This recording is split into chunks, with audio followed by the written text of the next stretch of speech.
Okay, so hello everybody. I'm very thrilled and very happy to be here with you. Thank you very much for the invitation, Bartłomiej and Ola. Thank you very much everyone who could join. Thank you the panelists who accepted our invitation very kindly. This panel is entitled Feminist Institutions of the Common.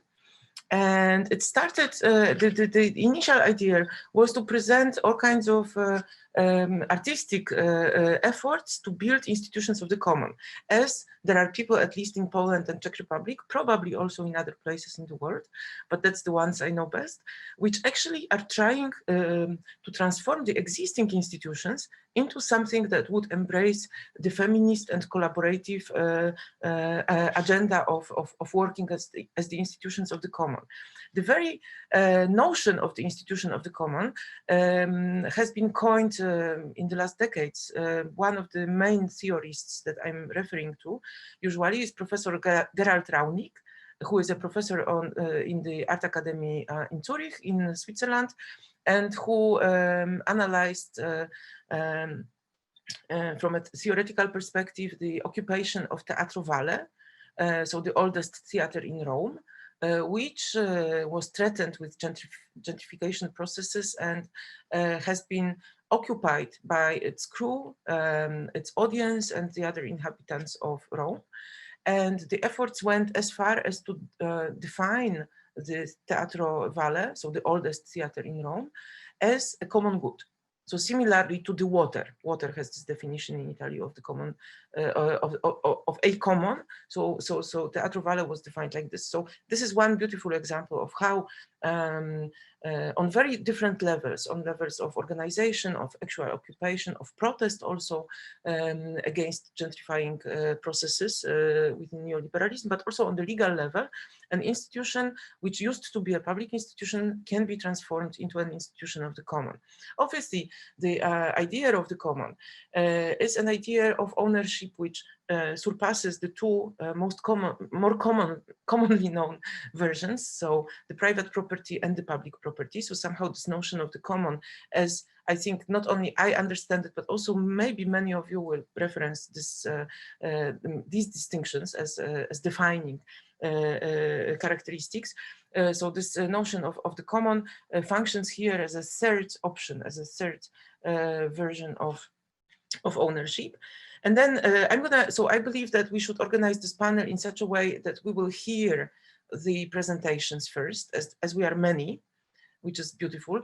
And so I'm going to introduce the first speakers right now, then they will have the floor. Then I will introduce the other two speakers and they will have the floor. And then I will introduce our last speaker and then he will have the floor. And then we will discuss. So if you have questions in the meantime, please note them down and try to survive till the end of this intense, long discussion, and then please ask them forward. Of course, you can use the chat to note your questions down. This is also an option.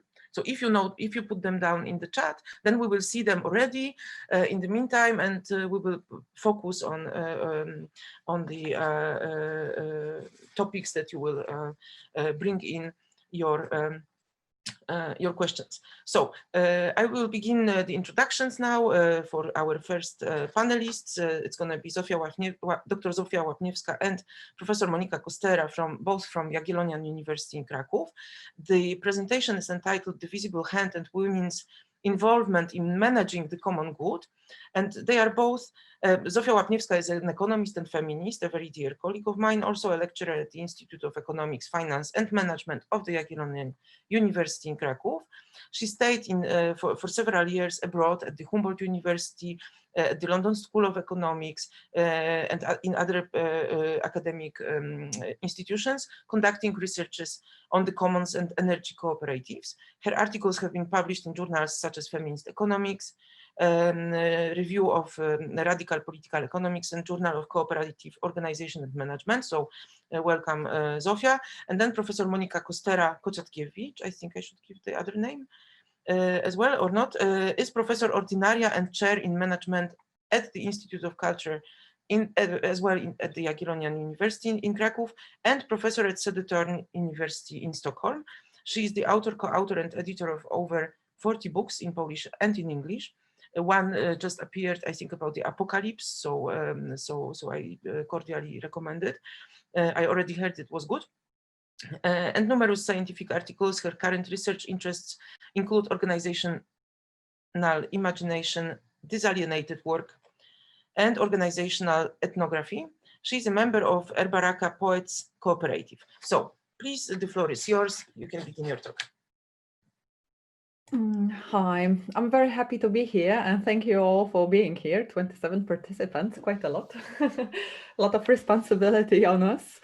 And I'm very happy we use the synergy effect because the visible hand, it's now really widespread in the whole Poland initiative. I think most of the people have heard of it. So I'm very happy that Monika agreed to do the research with me because we use this synergy effect. I'm more economist and I prepared the survey. You will see this in the methods. And Monika is into anthropological research. Of course, we cooperated together to prepare the whole study. So I will share the slides that we prepared for you for today. Can you see it? All right. No, if you can start the presentation, it would be better. Yeah, it's good. Right. It's great. Mm-hmm. Okay. Mm-hmm. So I have to hide myself. So this is the visible hand. It's the initiative that was that sprang on Facebook in the beginning, no, in the middle of March, and I think everyone was in really bad mood at that time. I've seen people were really like angry on the streets because of the fear and of the virus spread and so on. So I think that was really like positive initiative that people started to join in masses. Like you could see, like this was also the idea for us. Oh, maybe we can examine how the people are in, who is really invited in this initiative and who is active, how people help one another and so on. So what was a trigger to our research, especially like from feminist perspective, was the article from the 20th of March in the local newspaper that already 90,000 people has joined this Facebook group that was called Visible Hand, which is the opposite to Invisible Hand of the market, yes. And then 80% of people involved in this initiative are women. So we were a little bit shocked, but of course we could also expect that. And so we kept our eye on this initiative. Of course, there was the first wave of pandemic. Then during the summertime, the less people were involved because everyone was out and there was no so quick virus spread. And of course, now we have the second wave, so even more people are joining this initiative now. So we've done with Monika research, and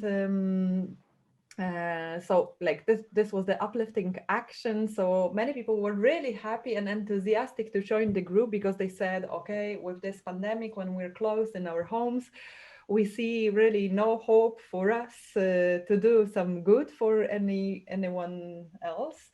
But suddenly it was the moment when they could see that there are people in need in the neighborhood and this could work actually, and they can be involved. So when I asked the respondents in our survey, I will discuss it later, how did they find out about the Visible Hand, about this Facebook group?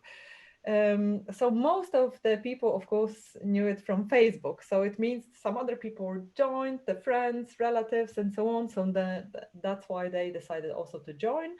But also many people just got to know from friends and from families. And so only like about maybe 3% joined because of the media, like radio, press, and TV. They showed this action in the media. And about the groups, so there is one big group which is more than 100,000 people that join this group. So it's the general country group. And there are more than 200 local groups.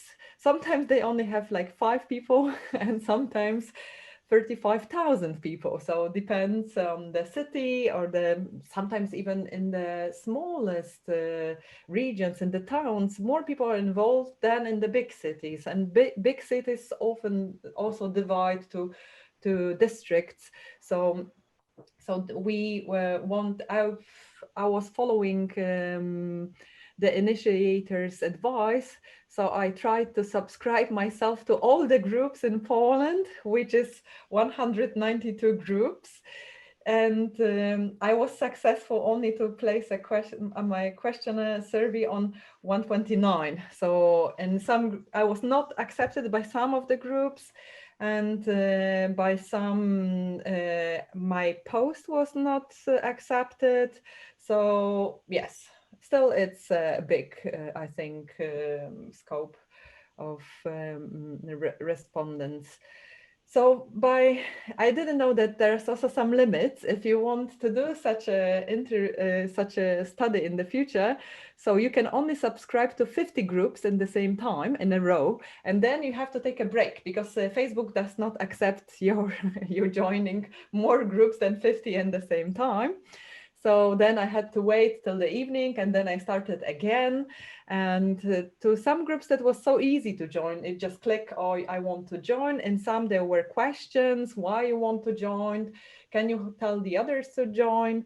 And so on. Sometimes it's just check questions if you're not a bot or robot. And in some groups, posts are moderated, so admins, they accept all the posts or reject, and in some, once you're part of a group, you can post it. So there are different regulations all over the Poland, and you have the map of the visible hands, local groups on the map. And now I give the floor to Monika. If I can have the former slide, please. Thank you. So what we did was basically a mixed method case study consisting of two separate studies, a quantitative and a qualitative one. But we used a common theoretical frame to interpret the materials. And next slide, please. The first one is the one inspired by inclusive feminism and the ethics of care. Inclusive feminism can be, I think, best expressed by this wonderful citation by Mariana Fotaki and Nancy Harding from 2017. I know no better quotation to represent this both frame of mind, a broad perspective, as well as a theoretical framework that we are adopting.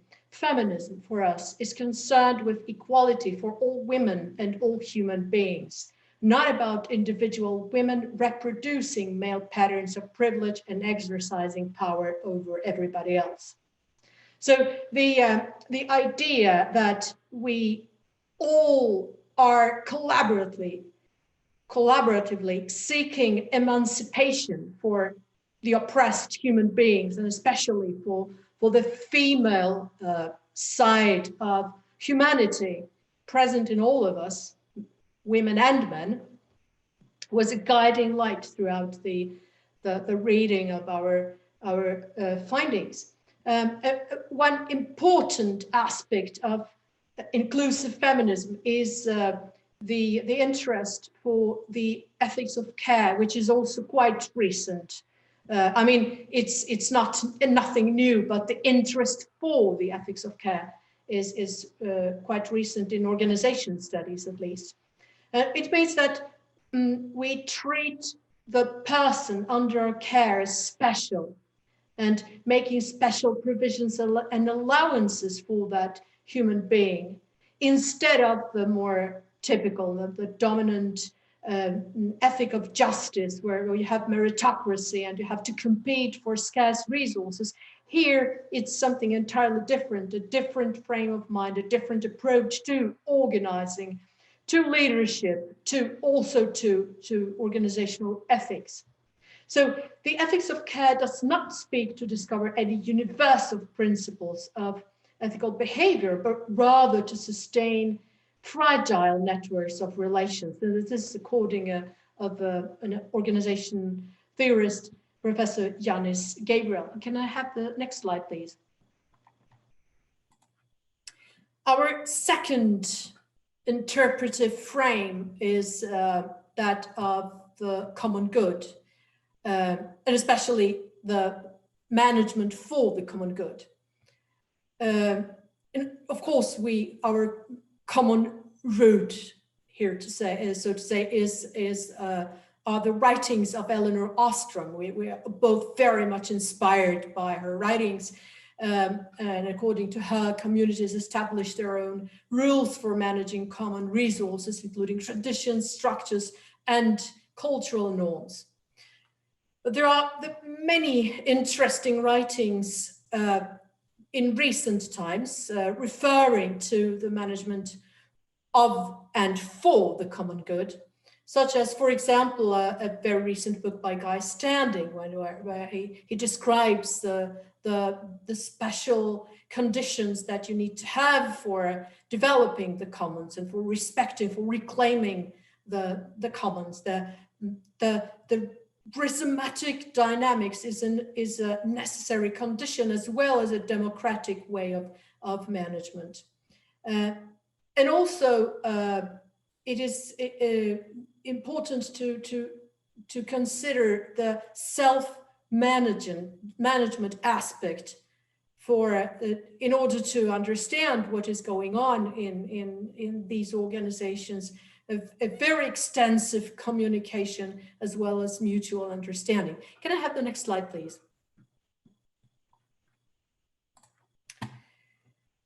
So what interested me in this study, especially, perhaps my colleague was a bit less focused on this particular aspect, but for me, the enterprise of the common good was the central focus of my interpretive effort.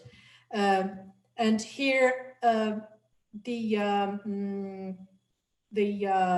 theory that help us to understand what is happening in the enterprise of the common good is, for example, represented by two French researchers, Desrumaux and Bréchet, who speak of aspects of the enterprise of the common good, such as sociability or sociality, which is a central trait, a central attribute of humanity, of the human condition. And people need to associate. This is a need, a human need. So this is rooted, such as the ideology, especially the neoliberal ideology of the so-called free market, because it's, of course, markets are not free under neoliberalism, but there is an ideology underpinning the institutions, and it says that it's natural for humans to be greedy. Here we have the other side of the coin, so to say. It is natural for humans to need each other and to collaborate with each other. And finally, and this is really interesting, and we will see how it is carried out in this particular instance, the enterprise of the common good is a process under construction with emphasis on process. It's something that is happening, and it's a developmental vision. And finally, we do not have a ready-made institution yet. This is still ongoing. And further back to Zofia's story of her study. Yes, so as Monika mentioned, we have two stages of our research, except literature research that Monika has just explained. And so we prepared a questionnaire that was really short, just 10 questions with some data, like 6 questions about age and so on. And I conducted an interview with Filip Żulewski. He was the initiator of this group in Poland, and Monika has done the social media analysis. And so I will start with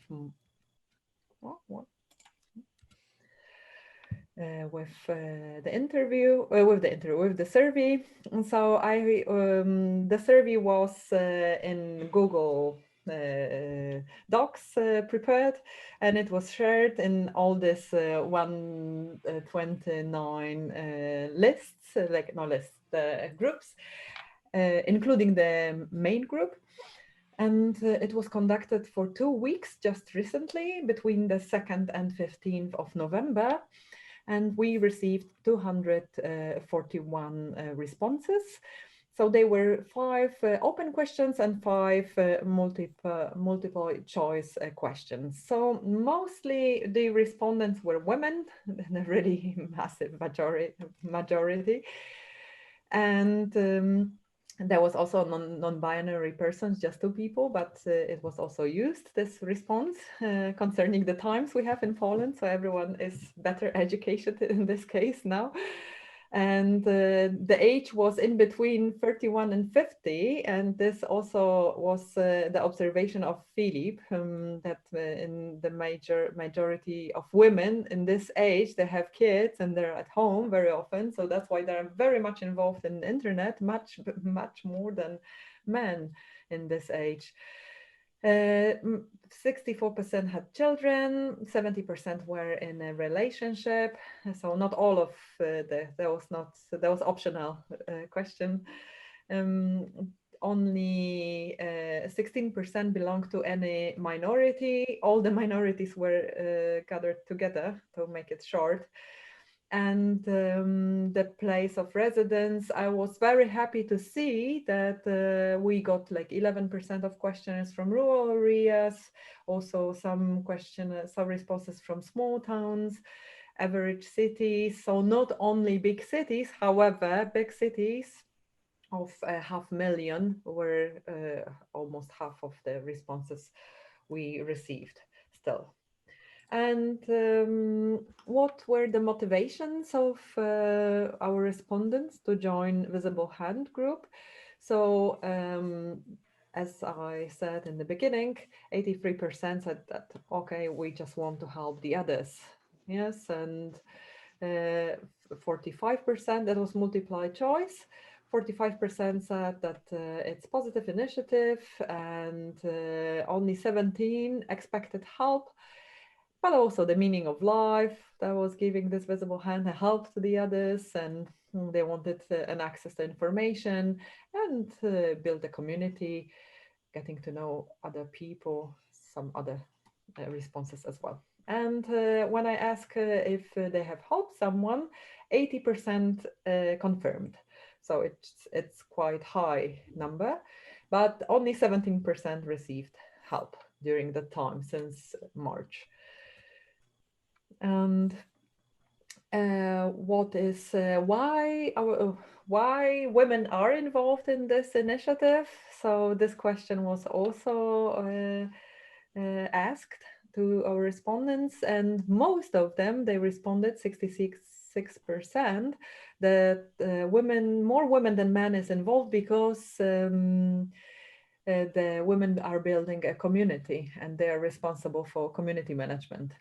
And 47% that all social movements gather more women. Now we have special times in Poland, so women strikes and so on. So also you could see that women are very active, politically active. But 45% also responded that it's direct and non-hierarchical organization, this Visible Hand group. But also the quite a large answer was that it's associated largely with care, and care belongs to women. Of course, it's stereotypically belongs to women, so associated to women, that's why it's also high. Yes, but there were also responses that women are more trusted than men in terms of giving help to the others, and they also can count on help in case of domestic violence or any other help if they are active on internet. And women are more courageous, so 17% as well. But most of the people were satisfied with the group, 76 of our respondents, but 21 responded, oh, just to some extent, and 2% were not satisfied at all. And these not satisfied, they were not giving the help so far, so they were not that much active so far.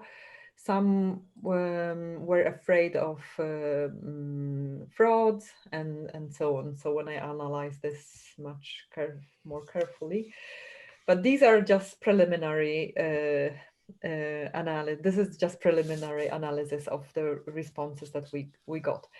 So from the open-ended questions, there were 5 open-ended questions. I just categorized benefits to 3 groups. There were some general benefits like contacts, access to information, security, and building a community.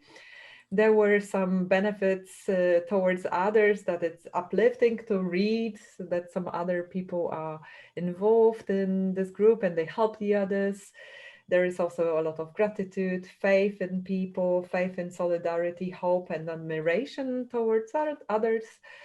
And there are also some benefits self-oriented. So people had satisfaction, they have a feeling of agency, being needed, they had the ability to act. Also, it was a joy for them.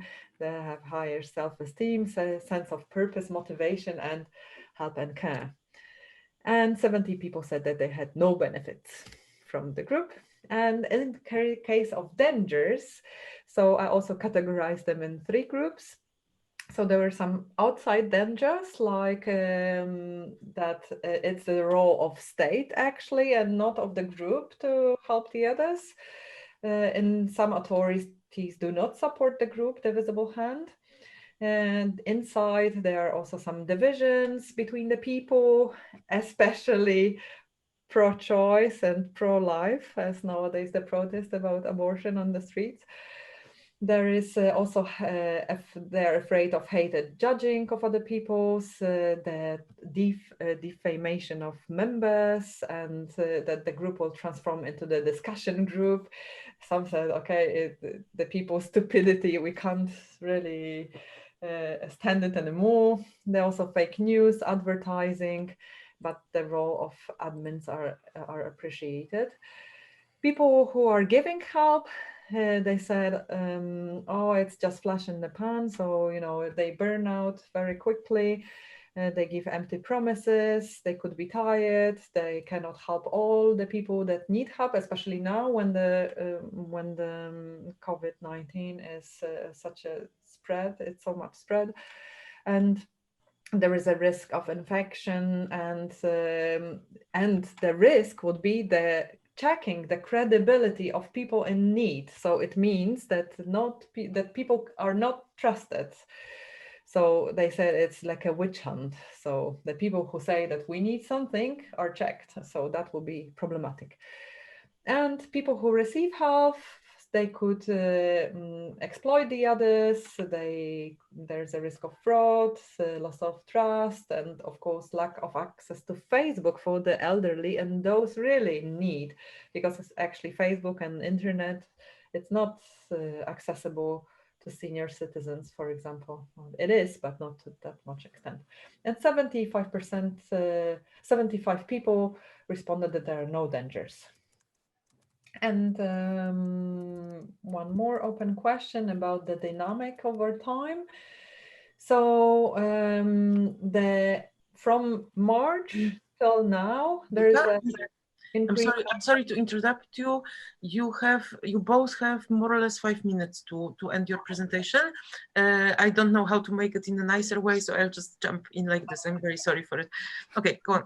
No problem. We are towards the end. Okay, just about the dynamic. So the numbers are increased, and the efficiency, the group really organizes itself better. So the people get to know one another more.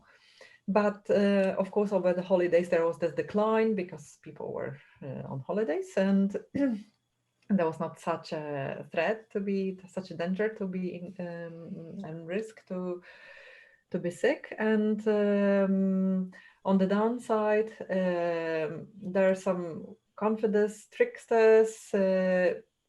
People are much more cautious, and still good advices are yes, or the worldview posts are there. So 145 people said that there is no group dynamic, or it's hard to say if there is any group dynamic. So to sum up, people who took part in the survey were mostly active people who help, and not these who receive help, who are not very often on Facebook. There is a lower level of trust. In general, there's low level of trust among people in Poland, I guess. The initiative was psychologically positive. It was good timing now to do this survey because it's the second wave of virus spread. And the people believe that this group would act as it was acting, or even it would intensify. And there is also some 3 remarks from the interview. The best groups to form, it's about 20 people, because they are the most effective. And the group's supposed to help temporarily. However, many people expect that it will be ongoing, and there are other institutions like state institutions to help in such situations. And in the interview, Filipe has said that, okay, there are 75 to 82% women, but also women seek help, advice on internet in general more often, and they are more active, and men do not ask for help, and it's the socialization. So that's why there are so many women in this in this initiative. And now Monika. I have 2 minutes, so I shall summarize. I won't present the study, I will just present the summary. So the second stage of our research was an anthropologically inspired study of the fora themselves, the Facebook groups. Next slide, please. We analyzed, focused on topics on what was the theme of the communication on Facebook. And as you can see, it was a large number of questions, both very concrete, like material help, information, it concerned information and contact, sharing of contact, but also conviviality, human communication about different things. Next slide, please. Following can I have the next slide, please? Yeah, we focused on affects in this study because it was the anthropologically inspired study was about finding emotions and affects, and there is lots of affect and emotion present in these groups. Really a huge amount, both the emoticons used, you had a lot of hearts and love icons, expressions of solidarity, metaphors, expressions of care, as well as images. It was all very, very emotional and very, very human. Next slide, please. There were also direct calls for action, which organizing calls for action. Let's do this. Please help with, can I help with, can I share information about? And these were also dominated by emotional expressions. So you had a huge emotional content in these all organizing expressions, except for one of which was concerning barter, recycling and sharing. The least, there you had the least emotional expressions in that one. Can I have the next slide, please? Next slide, please. The interview, we triangulated the media, the Facebook analysis with an analysis of the interview. Of course, we could not find any categories because it was just one interview, but it sort of supported what we saw on in the Facebook conversation. However, you could also here you could see some behind the scene. It's quite interesting behind the scene topics or themes like. You had inclusive feminism. The interview is male himself, and he's problematizing this. And you also had a lot of information about how to do these, how to perform these organizing events. Next slide, please. So finally, what you see here in the study is an ephemeral organization. It's a very typical ephemeral organization. A problem arises and people gather to solve this problem. People organize in order to solve this problem. We have seen a large number of events, of organizations like this during inundations, during natural catastrophes and so on. However, here you really have, and because we have been using these interpretive schemes, of course, but you have a lot of contexts that is related to our main frame of interest, feminism and care, and you have lots of mutualism within it. And even though this organization will be dissolved when the problem is solved, hopefully, it will happen in hopefully the near future, then this is, we believe, really important because it has institutionalizing potential, as this is an example of prefigurative organizing.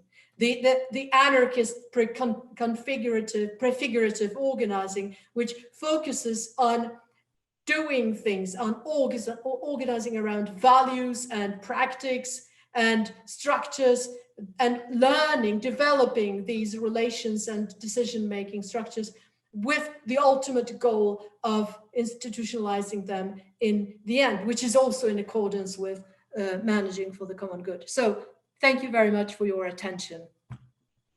Thank you so very much, Professor Kostera, and thank you so very much, Dr. Zofia Łapniewska. Now I would like to introduce, I will smoothly pass to the next presentation. So I would like to welcome Dr. Tereza Stejskalová, who is a contemporary art curator and assistant professor of art theory at the Academy of Performing Arts in Prague, in Czech Republic. Her research focuses on post-socialist visual culture from feminist and post-colonial perspective. Also, Tereza is somebody who introduced me to the notion of feminist art institution, and I'm super grateful to Tereza and all the team of the Biennale Prague, I think, who was involved in the, and other curators who were involved in it. We have published some texts and some, let's say, rules, basic rules for the feminist art institution in several publications, Tereza on her hand, me on my hand, so I totally cordially invite you to check it out. I'm going to put the names of some of those publications in the chat so you can check it out. And then we have also Anna Remešová, is who is an art curator and art critic. She works as editor-in-chief of Artalk.cz, online art magazine. She's also interested in the institutional conditions of art in contemporary feminist and decolonial theories. So please, your presentation is going to be entitled The Feminist Museum in 21st Century. Thank you so much for joining us, and please, the floor is yours. So thank you very much, Eva, for this very kind introductory word, and thank you for inviting us, and thank you for this opportunity to also continue our conversation on feminist art institutions. And our presentation we will roughly introduce where we come from, or the initiative that we are part of, and out of which grows this this idea or concept that we are working on at the moment of a feminist museum, or and the question whether something like that is even possible and how. So I will share my presentation, hopefully. Yeah, and in the meantime, I also say good morning, and we will be switching together, introducing the concept of feminist art museum. So, so basically, the start of our collective thinking on feminist museum and feminist institution came about in 2017 with a seminar that I was a curator at an organization called Transit, and I initiated this seminar. But it was I invited different colleagues and friends of mine, including Anička here, and we started to discuss as something that we felt we worked in institutions and we considered ourselves to be feminists. So we were wondering how to do this work in a feminist way, how to transform the institutions that we work in into feminist institutions. And we invited different historians and philosophers and theoreticians, including Eva, to sort of discuss and brainstorm what such institution, what could be the protocols or the principles or the norms of such an institution. So at the end, we actually articulated or written down what we called a code of practice, which can be checked out at this website. And around this code, there was like a coalition of 12, not only art institutions but also other cultural institutions in the Czech Republic and Slovakia emerged. And just to, I'm not going to go through the code here in detail, but I've just written down three sort of basic principles of the code. And I have to say, this code is not like we were purposely wanted to really make something very practice-based, something that any sort of feminist who is suddenly in the situation that we were, working in an institution and wondering how this institution could be transformed, could be inspired by. So this code of practice lives its own life. It has been already translated into other languages, and but also the group of institution is still sort of a functioning alliance that meets and that discusses these principles and also organizes joint interventions and such.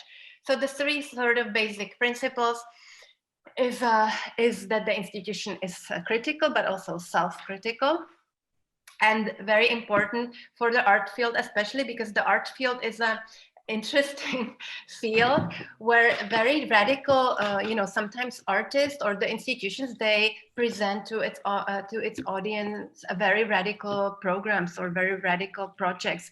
But the problem is that these projects most often do not sort of influence back the institution itself. So you have a very radical project that exists in a very conservative or conservatively run hierarchical institution. So this was our concern, and also then was this like very feminist concern about the feminist concept of work and care, and how to make visible the kitchen of the institution, what actually reproduces the institution, or what actually who actually creates this institution and how it is being produced. So, and how these activities are often invisible and not really recognized. But yeah, so maybe Anička will continue. Yeah, and this is important actually, that the coalition of the art institution is mostly like a small scale institutions consisted of like a few people, 5 till 10 or something like that. And that's why we actually decided to run or to bring this criticism inside something bigger, because we are also aware that the impact that like a big institution such as National Gallery, National Museum and other have is much bigger than we have with our small group of people. So this year, actually in June 2020, we decided to run for the application of the General Director of National Gallery.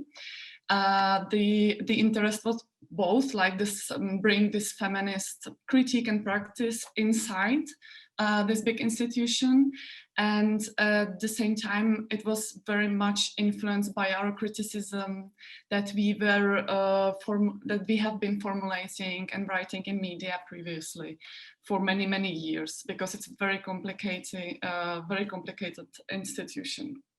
According to our opinion, actually, the National Gallery in Prague is not fulfilling its obligation to society and the region it functions, and the local scene that is inside.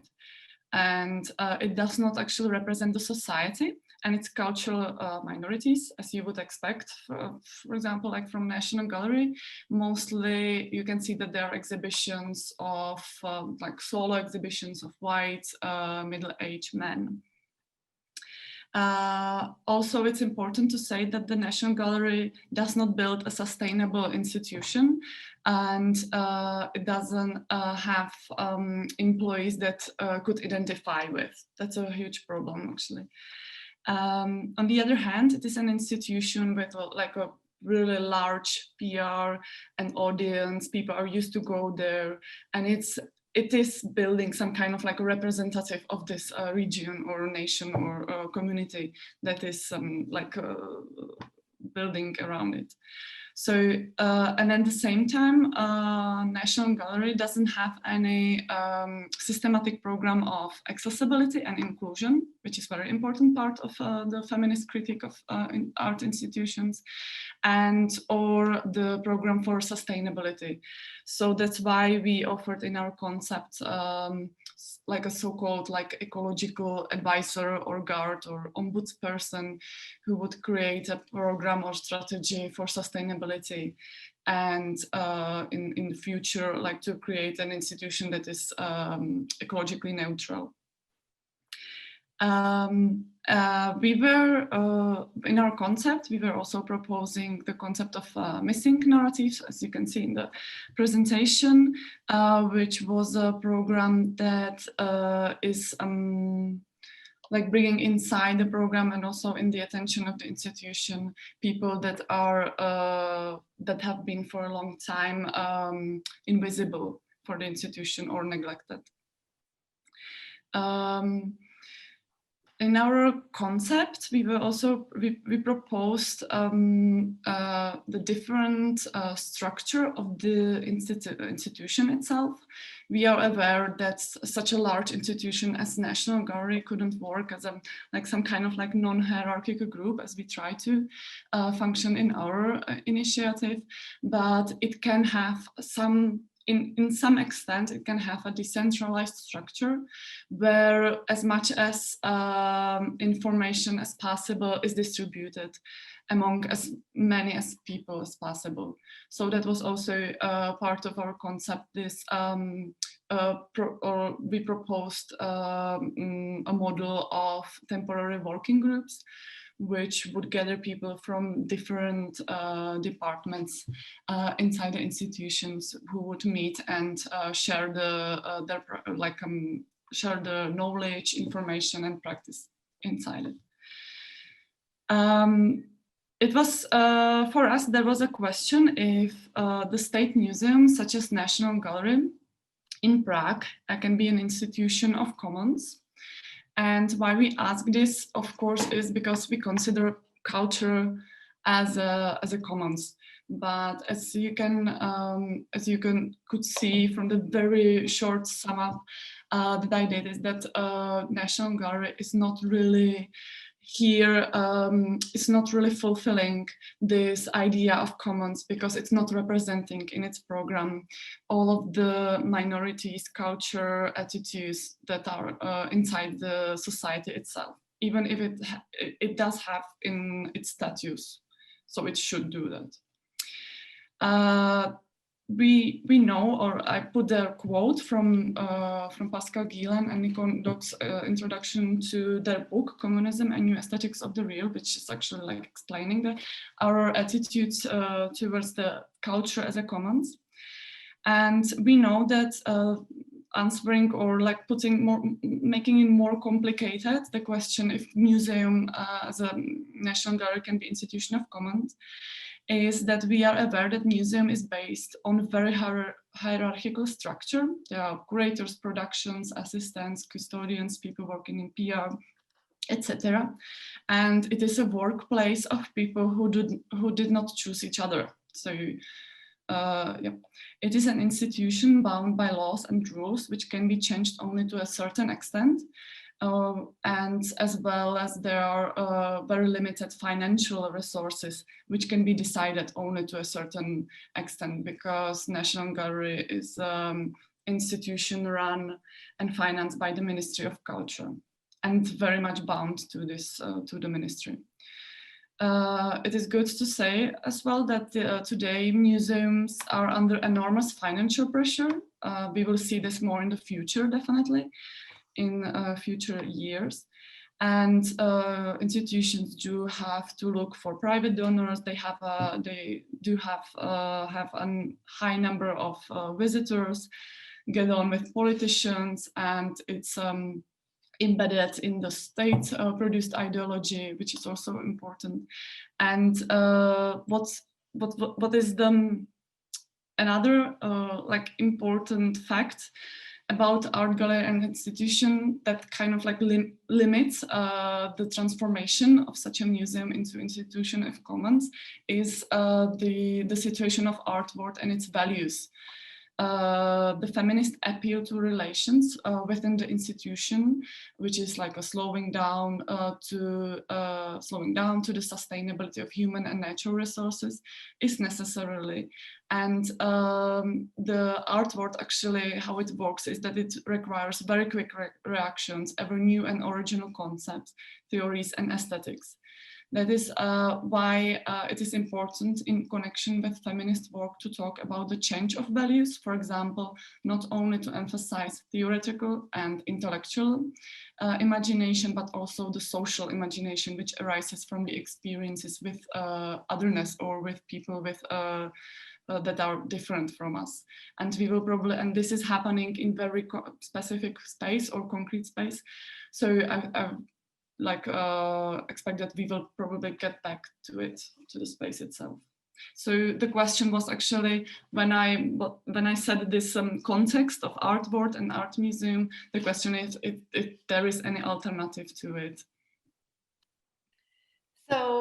So we look for examples. So now I will shortly speak about some concrete examples that can inspire one, or that have been experiments in the context of national museums.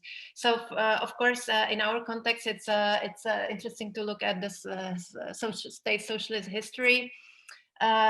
We were also thinking that we should do some digging into Czechoslovak history, which we plan to do. But I will just refer to like most famous ones or most known sort of museological experiments. One is definitely the social management in Yugoslav cultural institutions. And this idea that was very much based on this idea of culture as accessible to all citizens, and the citizens should be sort of not only passive consumers, but also active co-creators of culture. So this social management was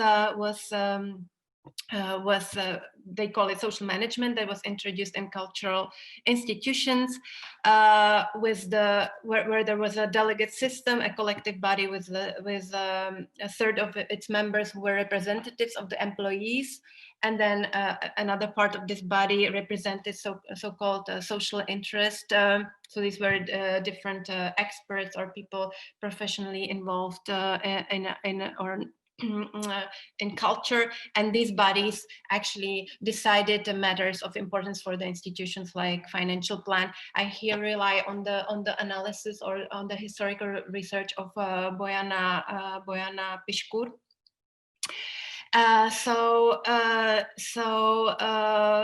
Yeah, or the experiments in Chile under Salvador Allende, where there was a lot of discussion about workers' museums, workers' managed museums, or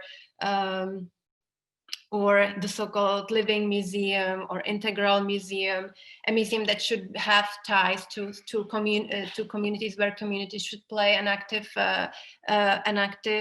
role, and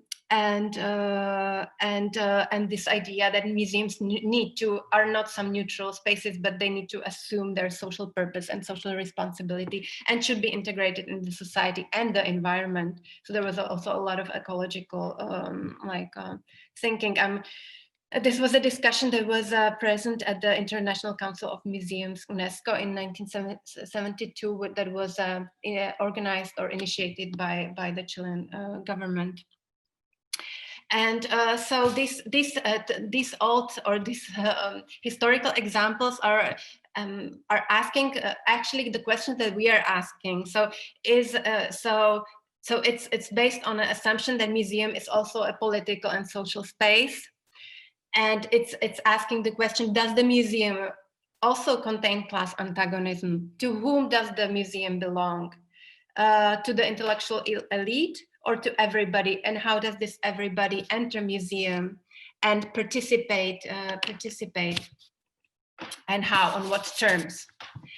So, of course, these examples took place in some political context that is very different from ours. And what we propose when we propose to initiate or to instigate some commoning processes inside an institution like a national museum, what we practice is a prefigurative politics, or when one sort of tries to embody the values one strives for in the present structures, with all its contradictions that it brings about, and which is an example of the contemporary example of art academy in Brussels, where there is like a different, on internet you can find different interviews and lectures by its director, who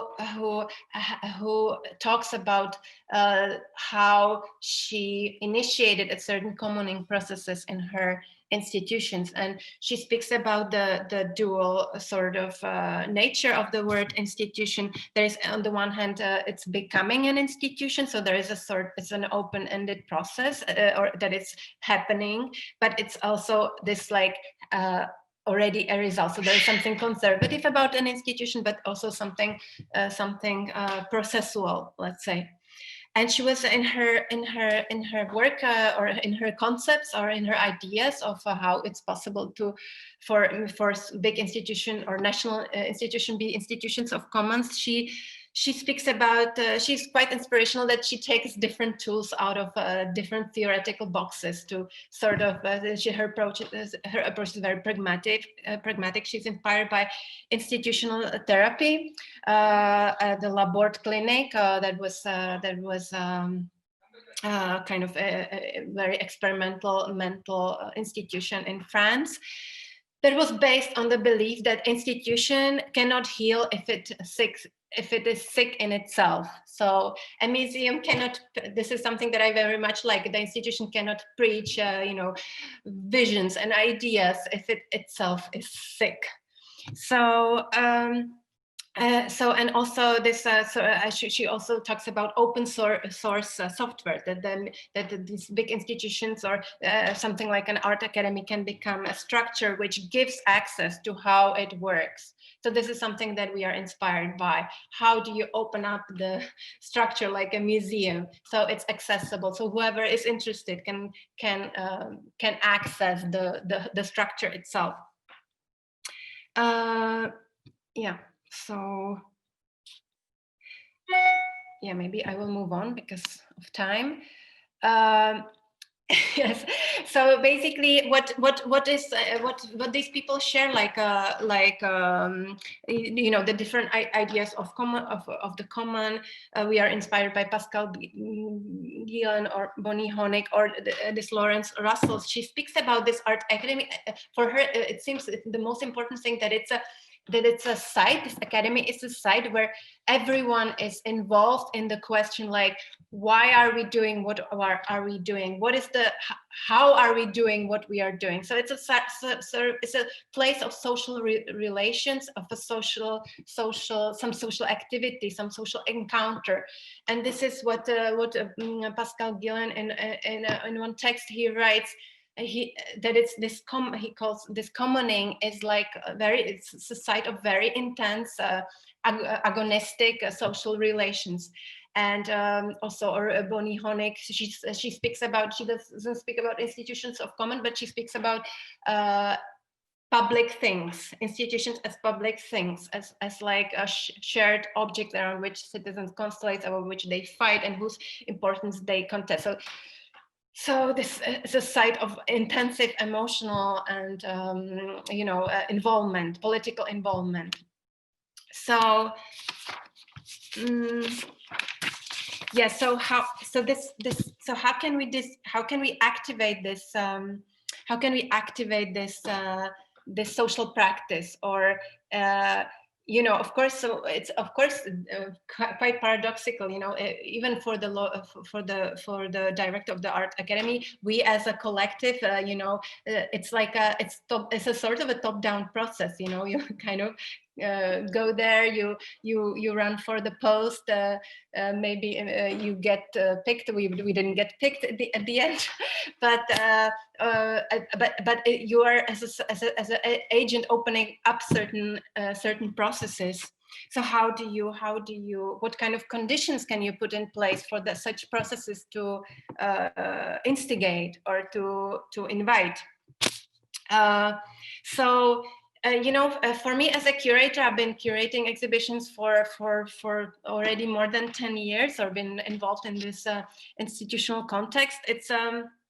It's really like this, when you come to the museum, if you come to visit an exhibition,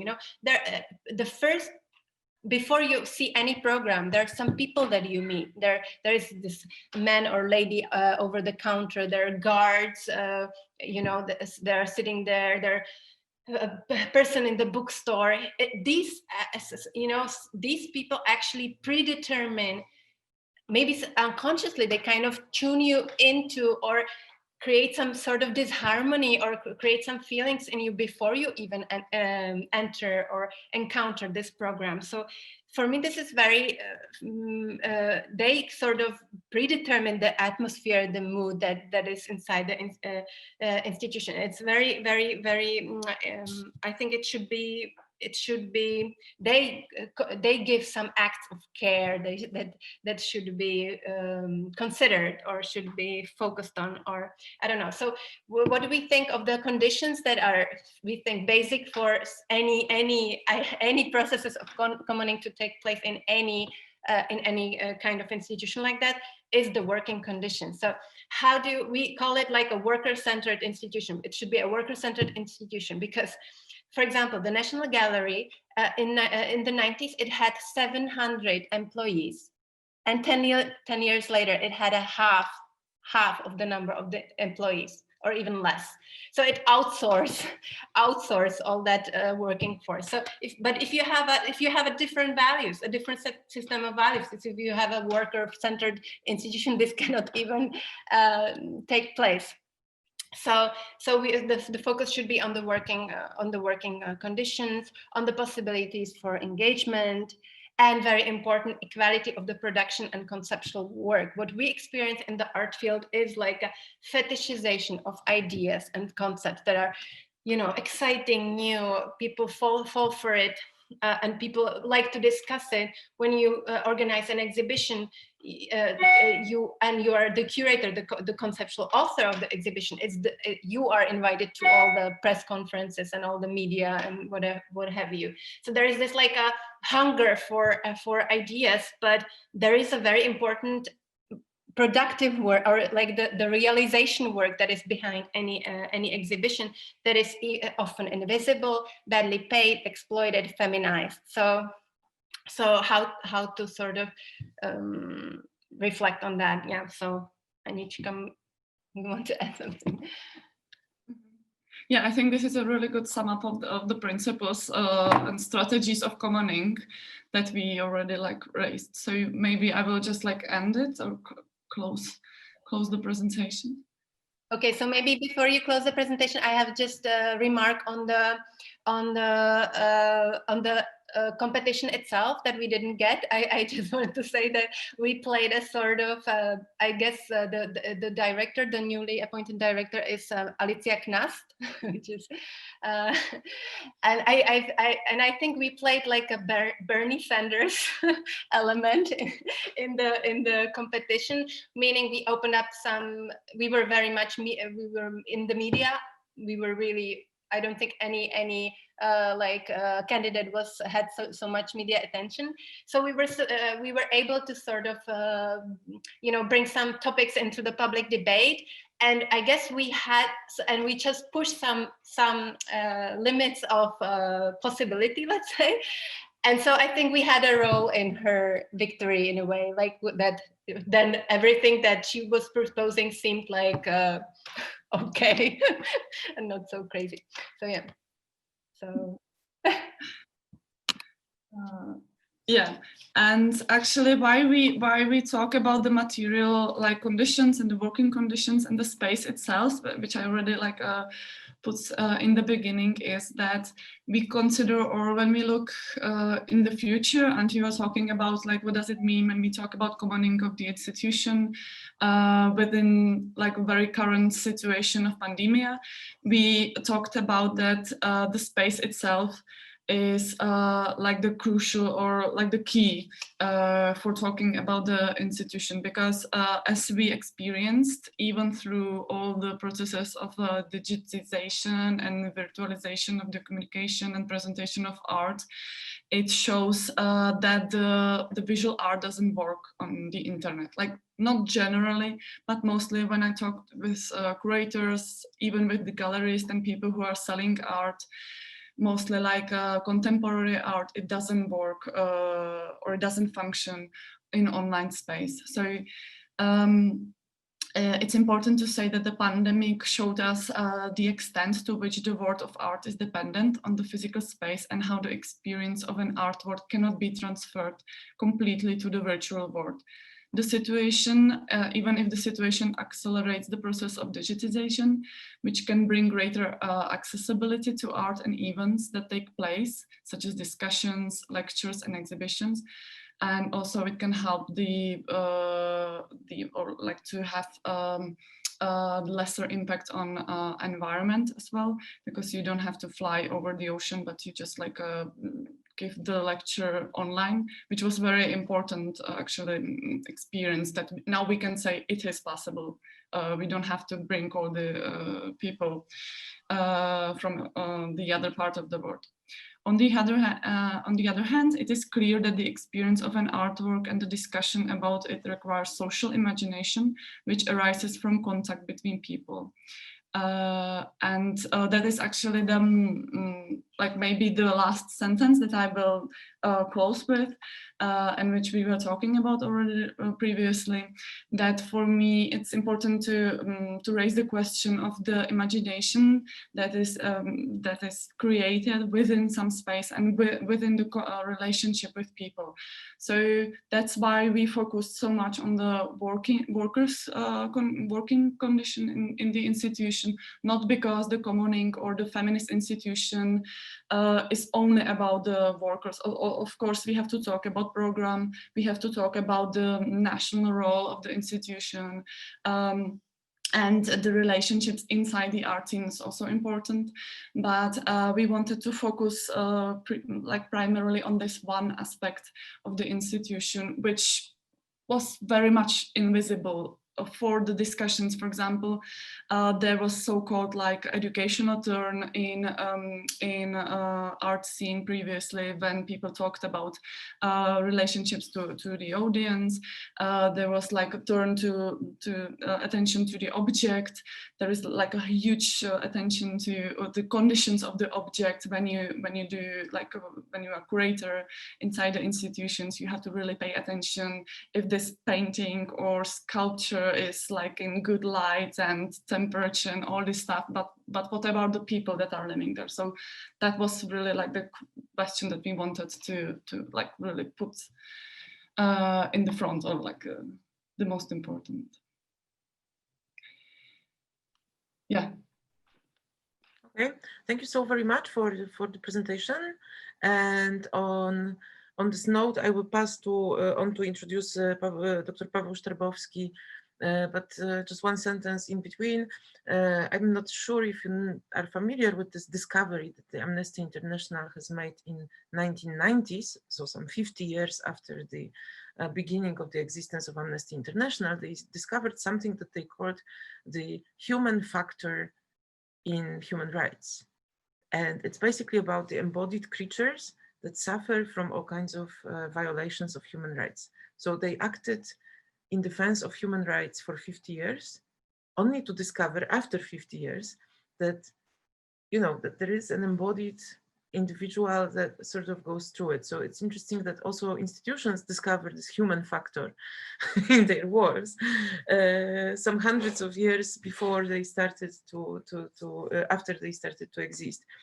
So that will be perhaps a topic for a discussion. Again, if anybody has questions or comments to the presentations as they go, please type them down in the chat and we will recuperate them later. Now I would like to introduce our last panel speaker, who is Dr. Paweł Sztarbowski, also a great friend of mine. So it's a pleasure to conduct a panel where I can say this about the majority of the speakers actually, who is a playwright, a publicist. He studied philosophy at the University of Warsaw and made a PhD, I think, there, right? And then he teaches at the Theatre Academy in Warsaw, but he's also the deputy director of Teatr Powszechny in Warsaw. So if you heard about any theatrical scandals in Poland, they probably belong to the institution where Paweł is, which Paweł is co-running, also with Paweł Łysak, who is the main director. I must say that I appreciate very much the fact that the Teatr Powszechny, so the public theater or the people's theater, you could also translate it, has embraced the agenda of an institution of the common and is trying actively to become one. So Paweł Sztarbowski published in numerous journals and magazines concerning theater matters especially. He was also awarded several awards for his practice in theater. He's the editor of books Liberated Energy and Teatr Wspólny, so collective or common theater. And he published for many years for e-Teatr, so the main theater internet portal. He also published in Teatr der Zeit, Swiat Divadło, and other journals. Okay, I believe the life of Paweł is very interesting, but you can hear, you're probably more curious about the presentation. So the floor is yours, Paweł, and thank you so much for joining us here. Thank you very much. Thank you very much for this very nice introduction. And yes, as Eva said, I'm mostly my field of work is practice, and of course I'm scholar in a theater academy. So I try to mixing my practice with this theoretical level, and it's you know kind of practice as research. I treat my work at Powszechny Theatre as practice for my researches. I try to share the presentation with mostly with pictures. To show some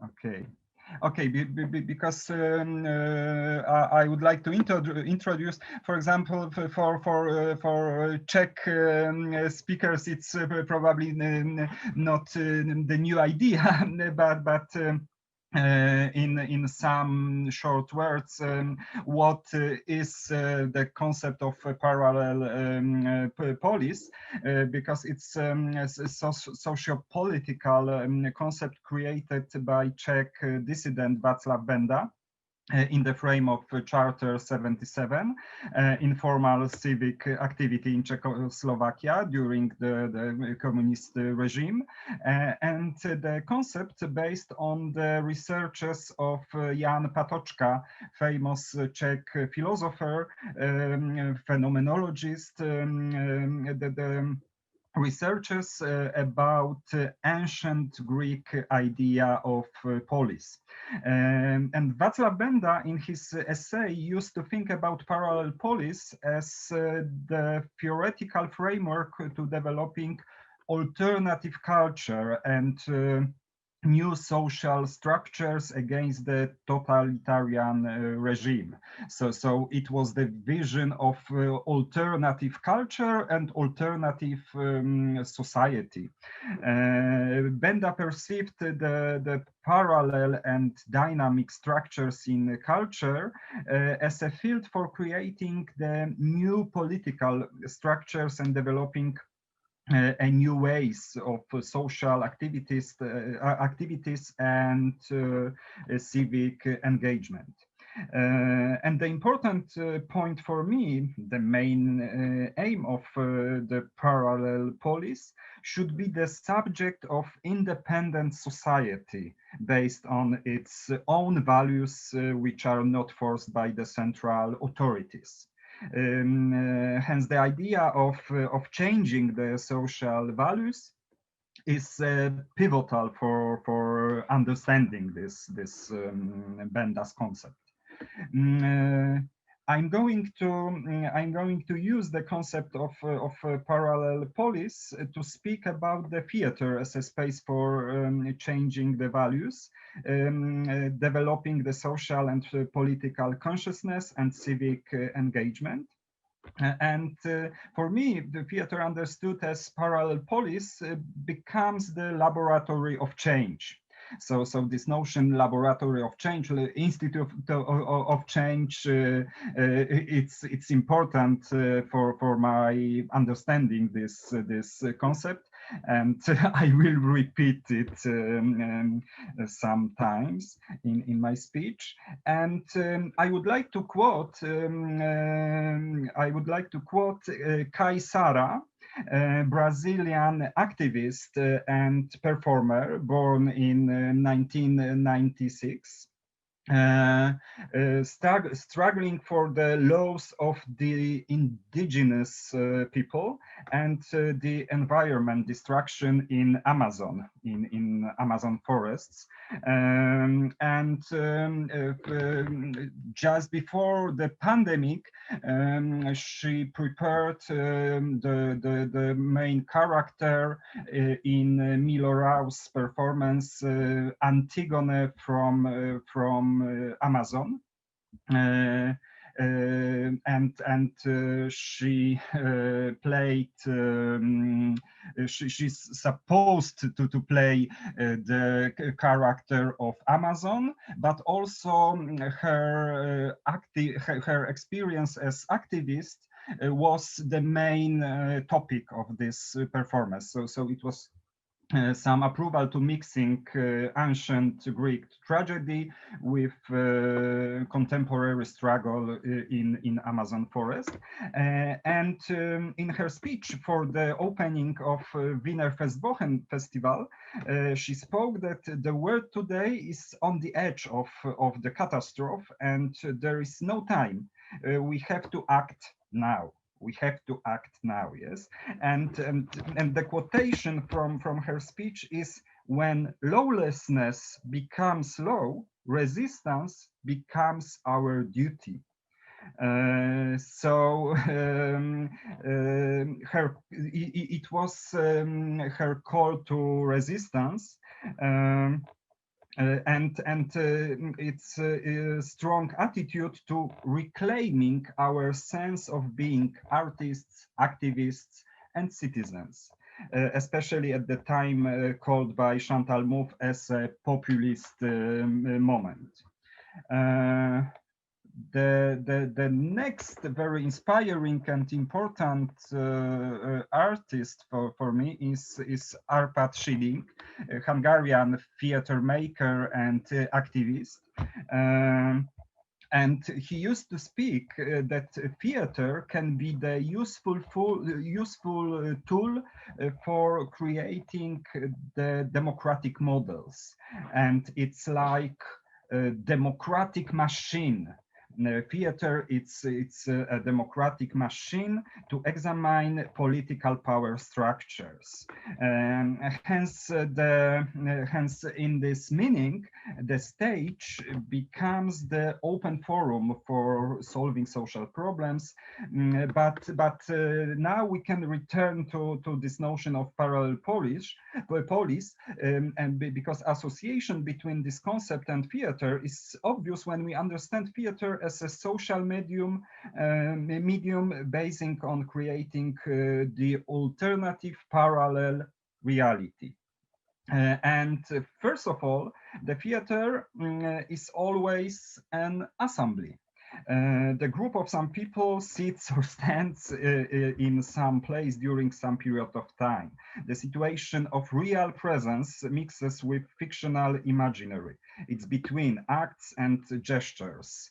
This is the picture, like an example. This is the picture from the performance in Powszechny theater where big round table was the stage.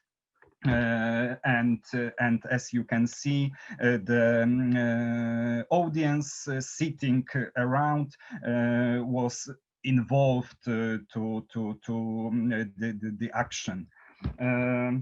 Yes, so it's always between acts and gestures. So the stage is a kind of utopian space where we are able to create an alternative reality in the real time with the real group of the people. So assembly is point to start to understanding theater not as the act of art, but the act of resistance. The next important opportunity is the opportunity of producing new powerful symbols and myths. And this is an effective tool to change social habits by stimulating and circulating powerful emotions. And American sociologist Jeffrey C. Aleksander argues that, and it's quotation from his book about revolution in Egypt, social facts do not speak. It is representations of social facts that do the talking. So the materiality of theater is an illusion, but its factuality is not. And Aleksander calls this symbolic construction useful fiction. Useful fiction. And this notion of useful fiction is similar to Oliver Fröhlich's notion of radical fiction. It means that if we radicalize some fictional construction, it's possible to overcome the fiction, take over the fiction and move from symbolic construction to symbolic action. Nonetheless, if we want to make this idea possible, we have to reclaim. Sorry, maybe a short comment to this photo. This picture cutting the cross on the stage is the picture from the curse directed by Oliver Fröhlich in Teatr Powszechny in Warsaw.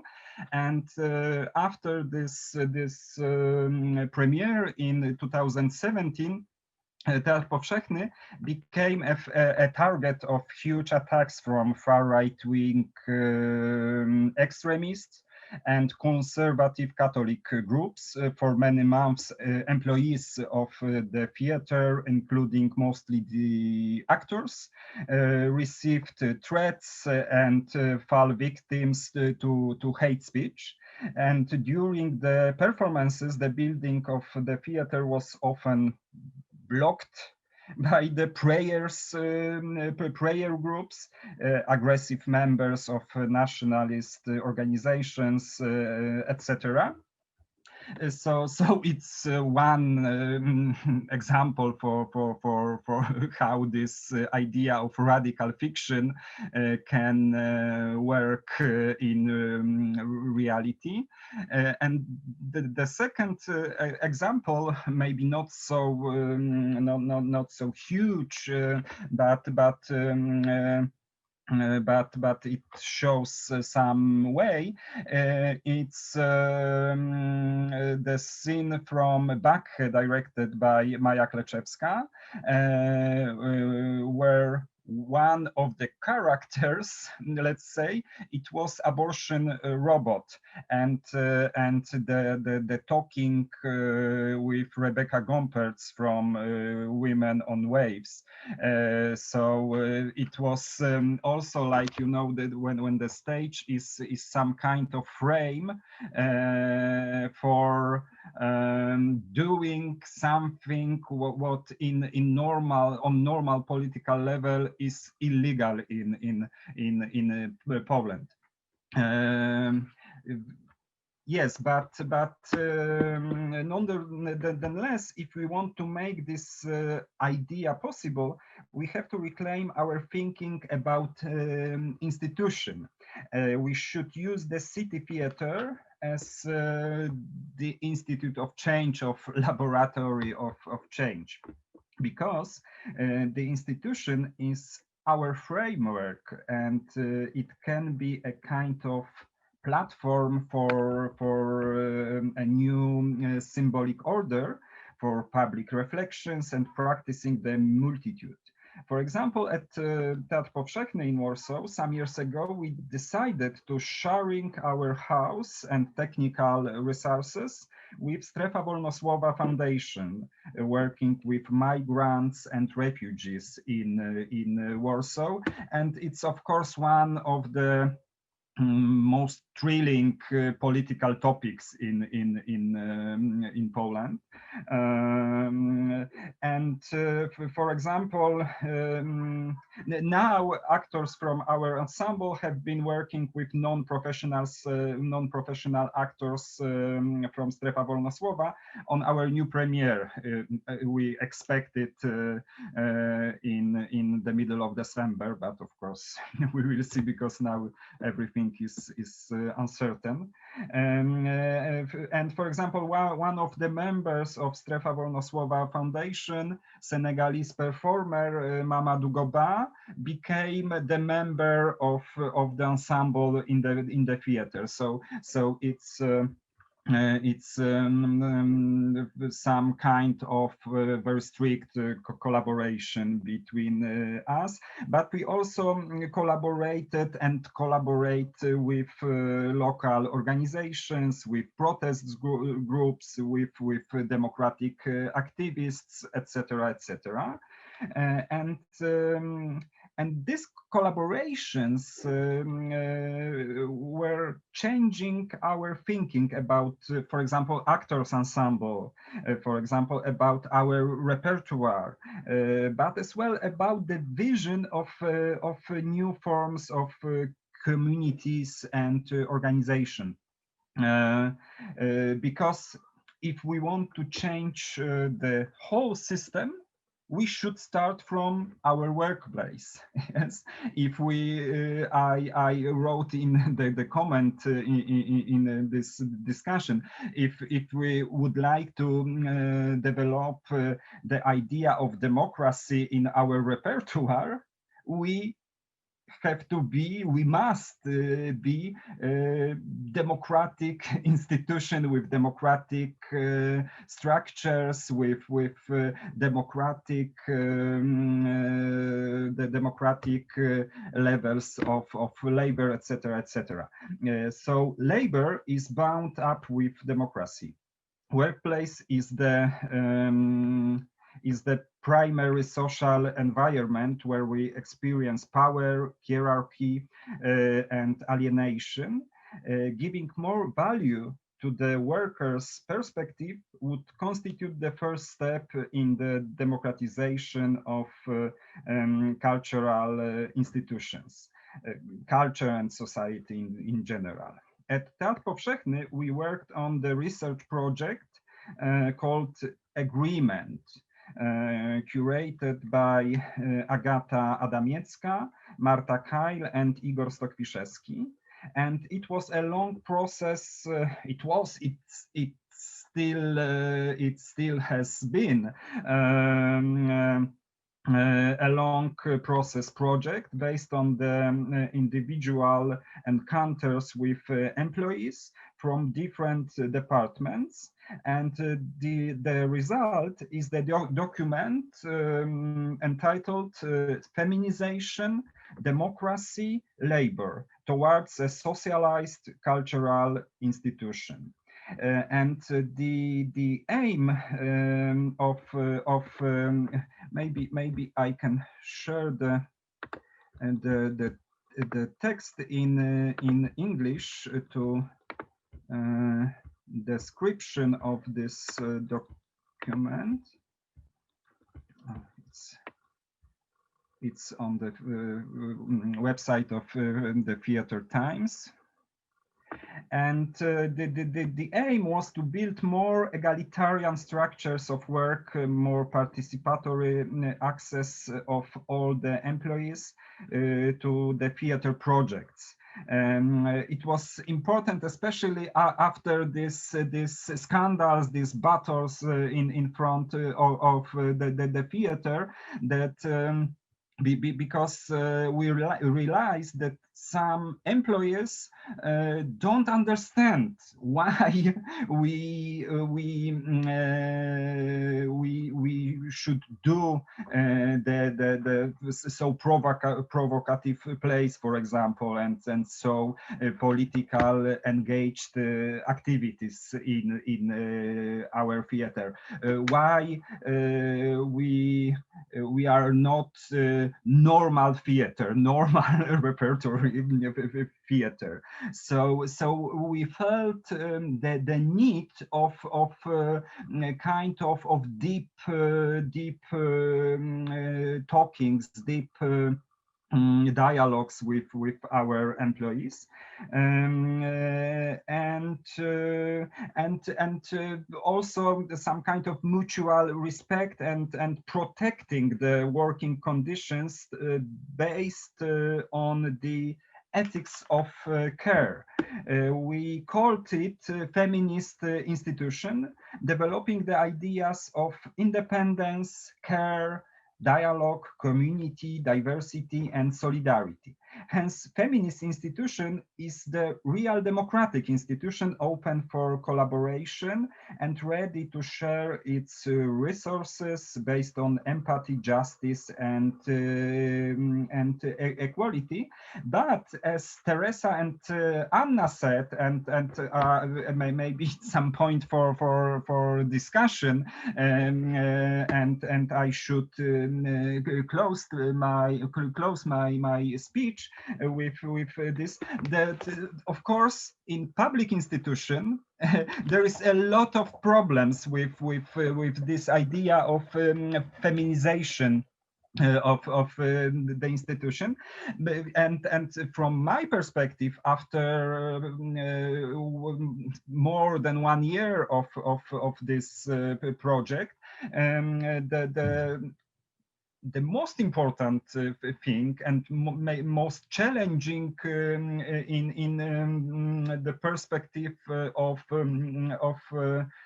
developing this idea is, let's say, visibility of the conflicts.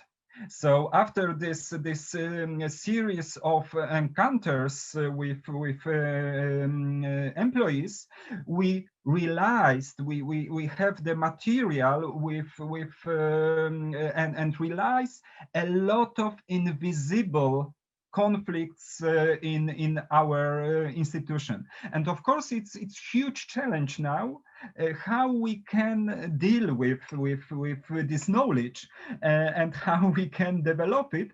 Because, for example, pandemic, it's not, you know, an element which helps us.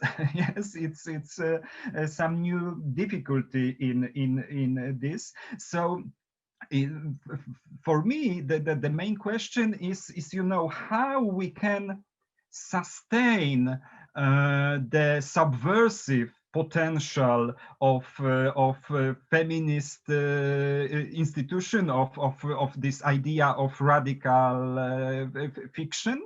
Yes, with this idea of ethics of care, dialogue, solidarity, etc., etc., etc. Because subversive potential and is in our activities is for a lot of employees the most important problem. Yes, that maybe it's good to break this political ideas and start to perform normal repertoire, normal plays like Cherry Orchard or something like this, or Hamlet, and it's all. So yes, it's not ready project yet. It's still in progress. It's still ongoing. Thank you very much. Thank you so very much, Paweł, and thank you to all panelists for your presentations. I believe it's an exciting material to discuss, and I have this feeling that the discussion will be long. So if you have questions, please signalize it perhaps in the chat or raise your hand, and I'll try to remember who was first. So let's begin from the beginning. So there is the question from Joanna Barelkowska. If you want, you can actually say it, perhaps. Maybe this is going to be easier for the communication. If not, we can read it. Okay. Hello, I'm Joanna Barelkowska. I work with the Heinrich Böll Foundation, and they're both on common issues and feminist issues. And thank you very much for all your presentation and the opportunity to listen to it. I very much admired it. I have a question to Zofia Łapniewska and Monika Kostera. To your presentation and to your insights, what you referred to two theoretical background, inclusive feminism and the common good.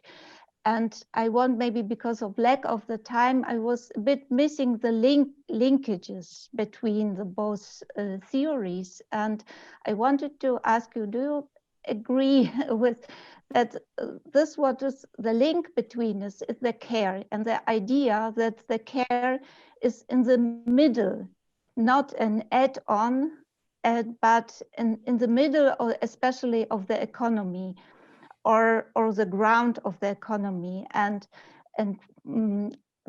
my thesis would be that the reason why mostly women are active in such movements as you talked about is that they understand, and maybe they do care work, and care work is not attractive for men, not because they are men, but because of the idea of care, that it's not in the middle of the economy, as the feminist economists say.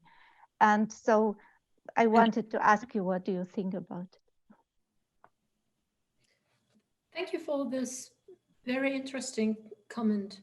Of course, the time limitations made it very, very difficult for us to develop any ideas. So we had to be not just brief, but abrupt. the links between inclusive feminism and on the one hand and the common good and on the other are many and quite pervasive, and you can trace them to traditions and structures that can be developed by feminist organizing that are part of the common good. Your proposition to use care as a uniting practice or idea is a very good one, although I haven't found so many traces of them in the literature that I'm familiar with. However, it's quite an interesting proposition, and that I think it could be it could be developed, it could be explored in empirical studies, of different empirical studies, qualitative and quantitative. It could really bring some valuable insights. I agree with you that care is, unfortunately, due to the patriarchal structure, but also plainly hegemonic structure of modern society, is absent from the center of the economy where it should be. And Guy Standing does propose to bring in the everyday life and also the good life, ideas of the good life into the economy as such, and also, of course, taking care of each other. So it does resonate very strongly. On the other hand, one thing I believe this is the result of is the disenchantment of the modern world, of the late capitalism, the neoliberal society, where we have gotten rid of all the let's say the feminine spirit from the discourse.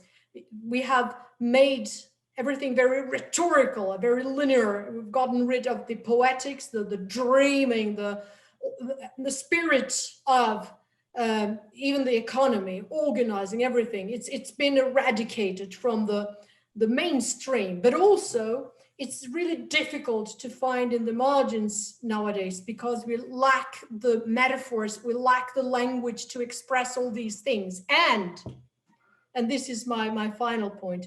I think inclusive feminism is, apart from being a lot of other things, really good for society nowadays.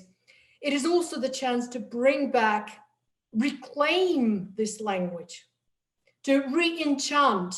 And I'm not saying that a female person is by necessity someone who is re-enchanting anything or very spiritual or anything like that.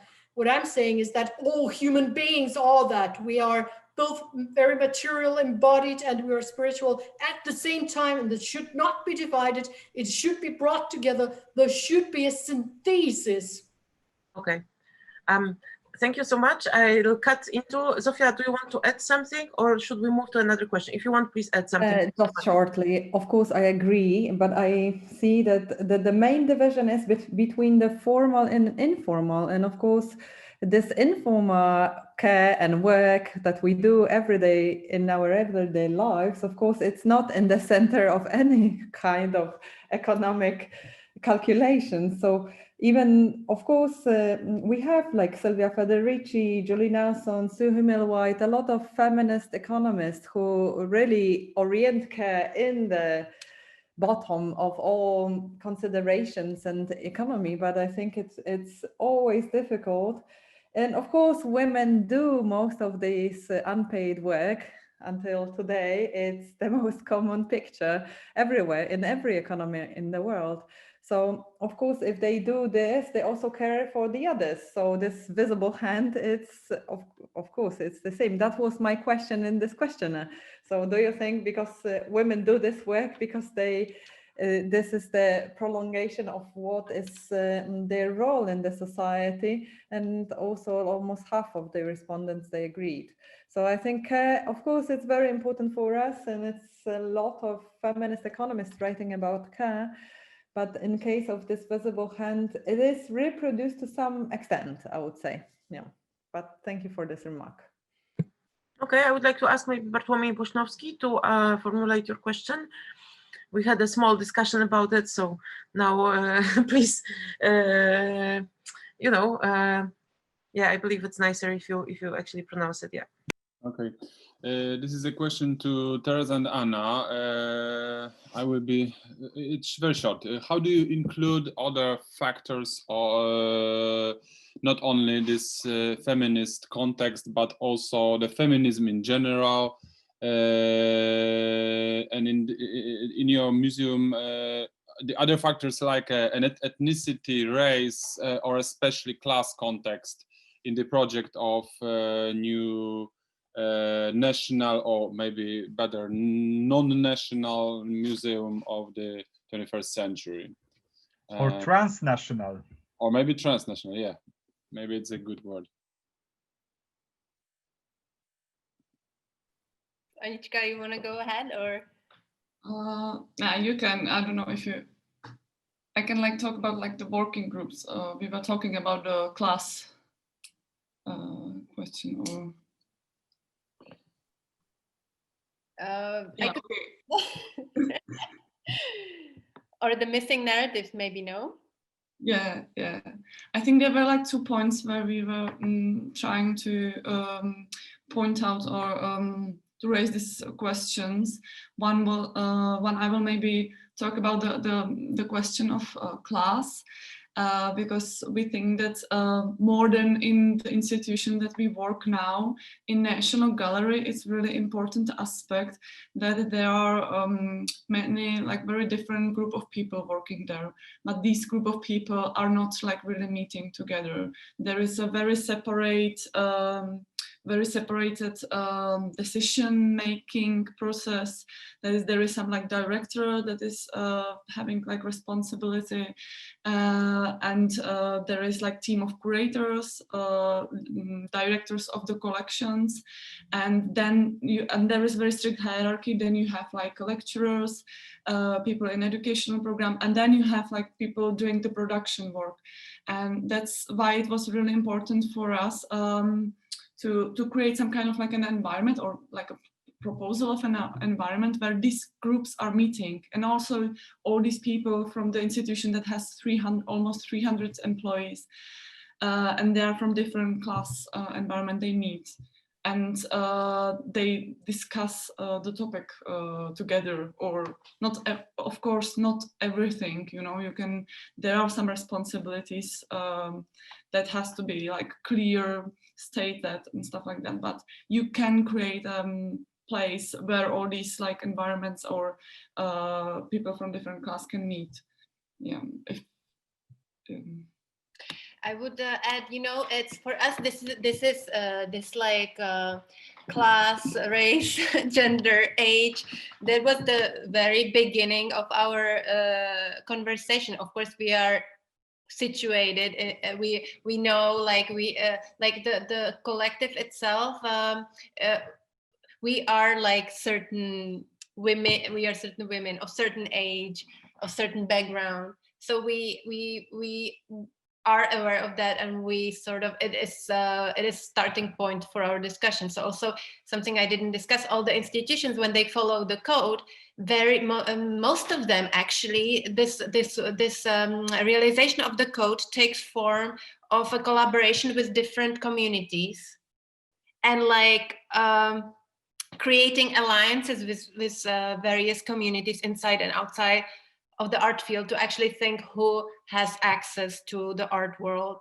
For example, some institutions work with parents with small children, because when you have a small child, like to go to opening or the debate, and how do you access that? Or people with disabilities, we have like in our law, it states that cultural institutions should make sure that everyone has an access to what they have in their collections, regardless of their physical disability, which is actually not realized, and it's not true. I mean, it's a regulation that has no real effect.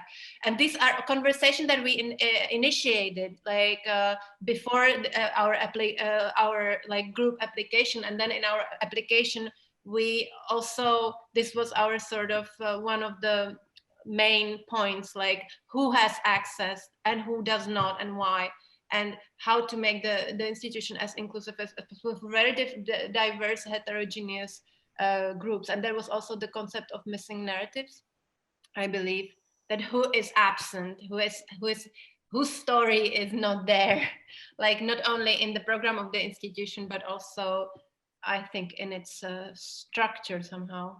Mm-hmm. I'm gonna go on, and then if anybody has further questions, go ahead. So first, I already typed down that I would like to speak about rehearsing process and rehearsal as an element which I generally associate with cooperatives and the common. So if we want to think about in this 19th century vocabulary about the distinction or even the clash between reformism and revolution, we might want to do it. It's been a thematic of several very important theoretical interventions throughout the last 150 years at least.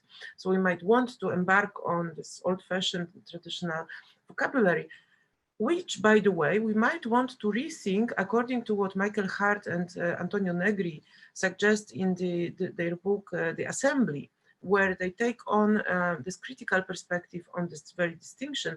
And they suggest that before we start quarreling about whether it's better to take revolutionary step or reformist step, we might want to rethink the very notions of revolution and reform in the context of 21st century's labor conditions and cultural conditions and other conditions, because they have shifted and they have changed since 19th century. So one of those shifts is actually something that Félix Guattari conceptualizes as the transversal, right? Mm-hmm. So the character for him in Three Ecologies, he makes this beautiful argument that any social change that really wants to transform society, and I believe the process of cooperatives and institutions of the common are a huge transformation. They have to have this ontologically speaking. I'm sorry for this philosophical intervention, but that's how I think, basically. That's how I analyze, me buying bread and me meeting others and things, so I cannot do otherwise. So basically, this spectrum of what exists should perhaps be defined as in heterogeneous rather than homogeneous categories. And therefore also the social change might, okay, dear Professor Kostera, thank you so much for being with us, and we'll say goodbye now, all of you. Or to you, sorry. So basically, rehearsal as a practice of transversality. This is how I would like to reformulate my question. And I would like perhaps to start with Paweł, and then if other panelists would like to join, or other also listeners, it will be fantastic. So please, Paweł, go ahead, and then anybody who wants, just jump on. Yes, it's interesting because for me as the theater maker, the rehearsal it's some my work is something like never-ending rehearsal. Yes, so I'm prepared to be still in rehearsals, still in progress, still ongoing. So the theater is a medium basing on this idea of rehearsals, but I think it's the possibility of exploring alternative ways of thinking, and there is huge discussion in the engaged theater, critical theater. Should the theater or art be an asylum or be a forum? Yes, and this is this important question, and for me the most important idea is the idea of getting out from the black box. Or in the visual arts, probably getting out from the white cube. Yes, it's for me, it's the main idea to looking for new perspectives, new alternatives, new ways for extending the notion of the theater, and this notion of rehearsal, of never-ending rehearsal, is something very useful here. Yes, that okay, it's our first approval to change something, to check some possibilities. If it doesn't work, we can try again. Yes, it's like in Beckett's play, try again, fail better. so for me, it's the like the slogan for the theater activity. So if you were asking about this division from 19th century between revolution and reform, I think we try to do something in between.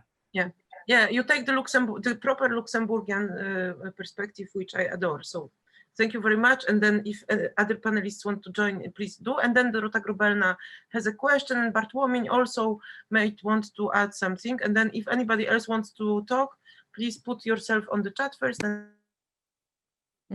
I want to say just a few words. So first, we shouldn't mix the commons with cooperatives, because cooperatives are already existing firms on the market. Of course, they are not traditional firms. It's they have hybrid structure, like in between markets and hierarchies.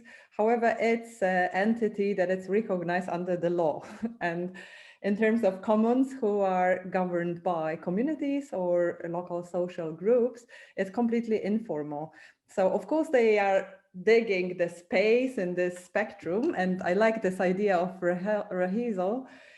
But of course, I think it's very difficult to organize such a group because of course state wants taxes, no? So from this hierarchy perspective or institution, like formal institutions perspectives, it's difficult to operate. Even the time banks in Greece and everywhere, they have problems because of that, because of this formalization. So of course, like, let's say now we have visible hand and it's informal group. So there've been many problems in the beginning with police, because officially as a senior citizen, you need to ask your neighbor to do the shopping for you, and you need a paper signed by the senior citizen. And if someone plays this in internet, what is this?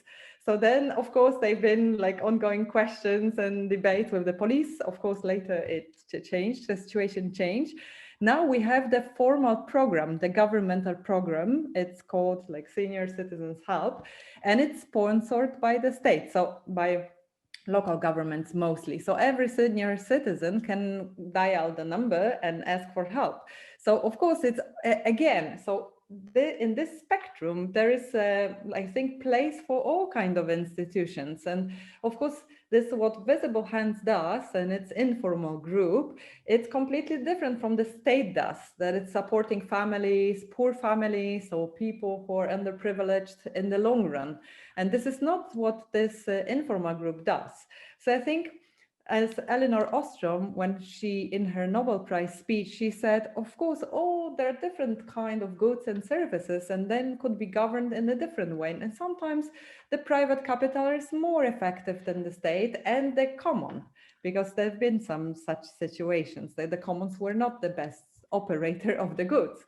So I think we need all these to have a structure, but also to have a space, because commons need to be recognized from this perspective of law. So it's the same when you have hierarchical institution like a gallery or the theater, then I think it's also the space for commons. And this is what Tereza and also and Anna and Paweł were discussing about. But the difficulty is, once it's created and it's beautiful, then clash, it's taken by the state or by this hierarchy, or it's completely cancelled. And this is the frustration that the people who have this grassroots, who operate and who are active in grassroots organizations.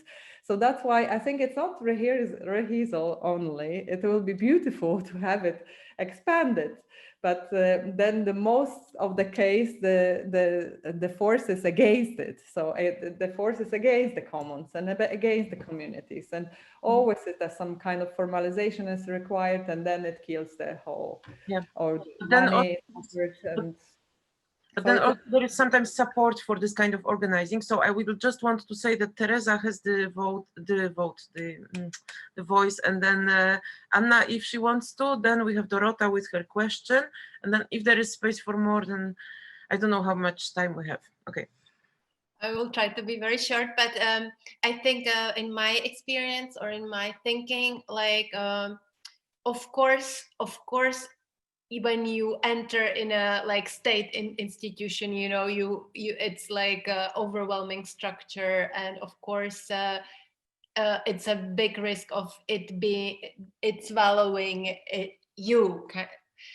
What I think is super important in my and it's my experience to exactly create coalitions and alliances, to have as like, you know, all these like social movements and party, you know, this like link between the party politics and the social movements, the leftist kind of discussion. It's actually inspirational for me, but it's important to, like, it's not a coincidence that we operate as a coalition of institutions, and also on various levels, to try to create coalitions and not only within the art field, but across different fields, is I think totally fundamental for any such effort to be at all meaningful or have some impact. Anna, would you like to no? Okay, Dorota, please.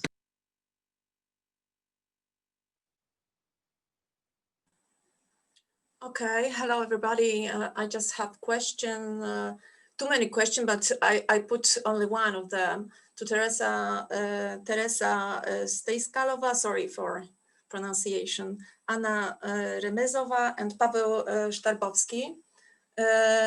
I'm active as an activist labor activist in Workers' Initiative. This is labor union, grassroots labor union with anarchist syndicalist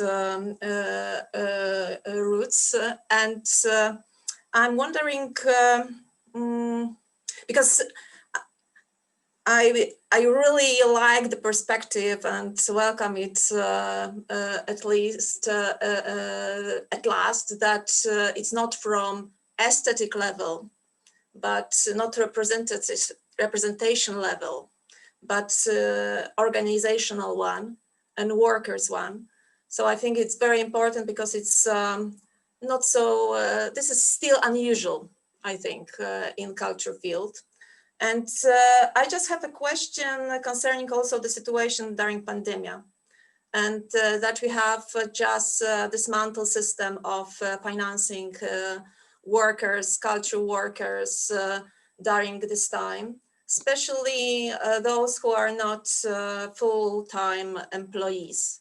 I represent such workers in Poznań city, and we just see that this is the time, this time of crisis is opportunity in one level, opportunity for us as a labor movement to put some postulates and so on, but also a time for impact of companies, capital companies, capitalistic companies. So it is a kind of struggle, I think now, which part will be winning this part of battle. So I have a question from this labor view, workers' point of view. Do you have, especially in Czech Republic, because I'm not familiar with that field, do you have active labor movement in the field, especially new ones movement? I mean, this grassroots. unions, and do they are active now in pandemic time? And to Paweł Sztarbowski from that Powszechny, I know that in your theater is active also our commission, and very active one. So how you find it, and because you spoke mostly about representation, so at the end this very important for me, trying to put it in frame of feminist institution from the team collective, Agata Majewska and so on. So how you see it from union activists perspective? Thank you.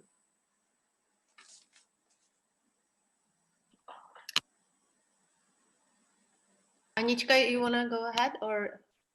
No, I probably you could talk about like Spolek Skutek, and I just want to add that actually the employment of the people, that was one of the fundamental point in our presentation, that as you could see, that the National Gallery has been outsourcing so many people from also the services, like the agency for cleaning, agency for custodians, guard security agency, which is actually also private agency that is very controversial in UK, because it's heavily criticized for horrible conditions in detention center, which is absolutely like something that we don't talk about it here, and it's also important issue.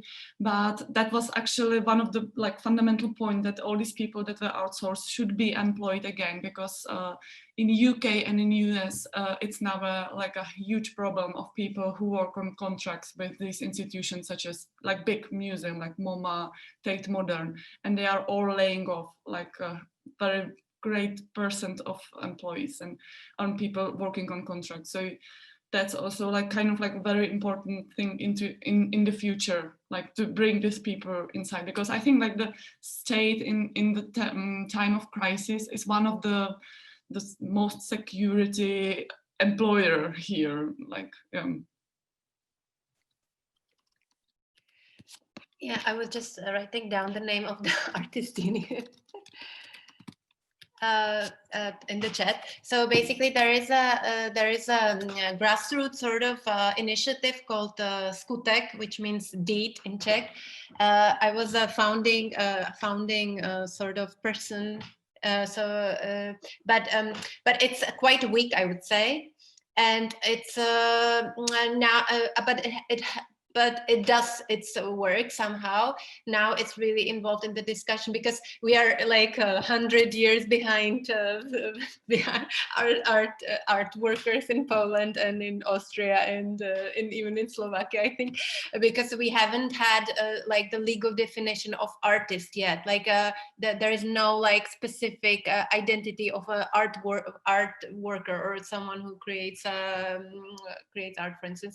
So now they're working on a legal sort of definition based on which the state, who is now interested in helping out culture workers, could base its help on that definition, because without it it's quite difficult. But I was now involved in one discussion about Anička as well. I guess she was co-organizing a discussion about the pandemic situation and what will happen with the arts. And there was also some people from the ministry. But I think, I think the answer, because then right now everyone will be saying we don't have money, cutting budgets. I think now the state gives money to artists and the performing artists and all that have been sort of affected by the pandemic. But I think from next year on, there'll be cuts. So how do you respond to that? And I was saying, and I believe that the one answer is fair wage. Fair wage. That's number one. we should all in the arts, that's how we should respond to these like cuts and to this pandemic situation. Like because people, when there is cuts, okay, we will do it for free. So then you create this illusion that what culture actually costs or what it entails. And it creates this image, okay, if we give them money or not, it doesn't matter, there'll always be some culture. So really, like, I believe it's necessary to create this realistic picture of what it means to create culture and how much it actually costs for people to be able to live decent lives. So yes, that's, I think, should be totally the answer. So, okay, if you don't have less money, then we will have less culture, you know, but it's more sort of realistic answer or realistic image than say, oh no, but okay, we won't do it for less money, but we will do it, you know. Thank you so much. Is there any, yeah, so maybe Bartek, no, Bartek, no. Paweł, yes? Yes. Okay. Yes. Regarding this, hi Dorota. Regarding to your question about the trade unions, in Teatr Powszechny we have two trade unions, because initiative, labor initiative is one of them, and the second is Solidarity trade union, and you know, we appreciate their work. So it's not the situation of the conflicts between us, or we don't treat their work as you know, our enemies or something like this. But of course, sometimes there are the conflicts of interests between us as directors of the theater, but sometimes there are the conflicts of the interests and contradictions between the both trade unions, between Initiative and Solidarity. And of course, it's especially during pandemic, it's very difficult to deal with all these conflicts, on all these problems, and because in the theater, usual pattern in Polish theater is that a lot of employees has some kind of permanent salary, permanent fee per month, and the rest is for the playing the performances. So from March, when we interrupted the performances, it was the problem how we can pay this second part of the salary, and our common work with actors team, with promotion department, was to create some kind of activities in the web. And it was not only, you know, our artistic decision as the directors, but we tried to work on it in common collaboration. Okay, I'm going to cut here, and I will give Zofia Łapniewska some minutes, 2 or 3, and then I'll summarize the whole discussion. Okay. Oh, I have really nothing to add, nothing special. We have also this grassroots Inicjatywa Pracownicza union. It's one of 3 unions, but at the universities it's like completely different. We have the full-time jobs, and we demand more space, whatever, and you know, it goes smoothly, yeah, let's say. And we have agreement with other 2, so it's okay. Just to give you an impression, I was co-organizing the Inicjatywa Pracownicza at the University of Warsaw, and there I was chosen, obviously, to represent the union in front of the rector of the Warsaw University. What a pleasure. And but I couldn't bring the papers to rectorate, so somebody else promised to do it. And believe it or not, they were so scared they didn't do it. So we had to meet next time, establish this whole structure of the union another time. And then I took the papers and brought them, because I was like, people, come on. I mean, we can be, so basically this is what, you know, we are in Poland, which in 1980 established the biggest union of modern times, basically. And then in 2018 or 17 or something, people are scared to go to the rectorate with papers speaking about somebody else. What the hell? So that's one story. And then I promised to Bartłomiej an ontological summary of the discussion. What have I done? So basically, because, you know, coming from a highly theoretical and also highly activist perspective, I really enjoyed your discussion because it was so heterogeneous. So we were speaking about a whole plethora of organizing, of strategizing. So I believe that this topic of heterogeneity, but also this topic of critical intersectionality, this is how I would call it, critical intersectionality, and the topic of affect, which not only fuels or sort of mediates the organizational structures of today's solidarity and mutual aid and the common, but also which I believe initiates it. I mean, I'm under impression of a short text I've read from Catherine Malabou, who is actually a very interesting thinker coming from philosophy, so not maybe just like immediate reference for everyone, but still I would suggest to check her out because she wrote recently about Kropotkin, and she sort of readdressed the issue of mutual aid and of altruism on the biological level. So, you know, you remember probably that what she did with Hegel, yeah? She started to read Hegel, like Georg Friedrich Wilhelm Hegel, from the perspective of neurobiology as well. So this is what she does now with altruism. She speaks of it as perhaps a sort of natural predisposition of a human organism. So she revitalizes, I would say, the core presumption that organizes our belief and our understanding and our ontology also, not only of cooperatives in this ancient, let's say, form, but also the commons and other alternative forms of organizing. So I would suggest that the practice of rehearsal together is a practice that organizes this ontology of the institutions of the common. And it makes them, therefore, not less revolutionary, I would say, than the efforts to bring immediate change. Yes, one of the distinctions between reform and revolution used to be that revolution is immediate, while reformism takes some time. So I believe that those rehearsing practices that we do can be interventions of extreme, not only rapidity and not only precarity, but also of extreme impact. So, for instance, this Teatro Vale for me, but also I think for a bunch of theorists and activists all over the world, became a perhaps momentous intervention that lasted for a couple of years only, but still an intervention that fueled our imagination as to, for instance, how to organize, you know, the institution of the common, how to legally define it and frame it. Speaking of law, and this is going to be my last remark, I still have 1 or 2 minutes, luckily. So if we speak about ontology, I believe that the law and the state are important elements of our ontology as we speak about the institutions of the common. Why?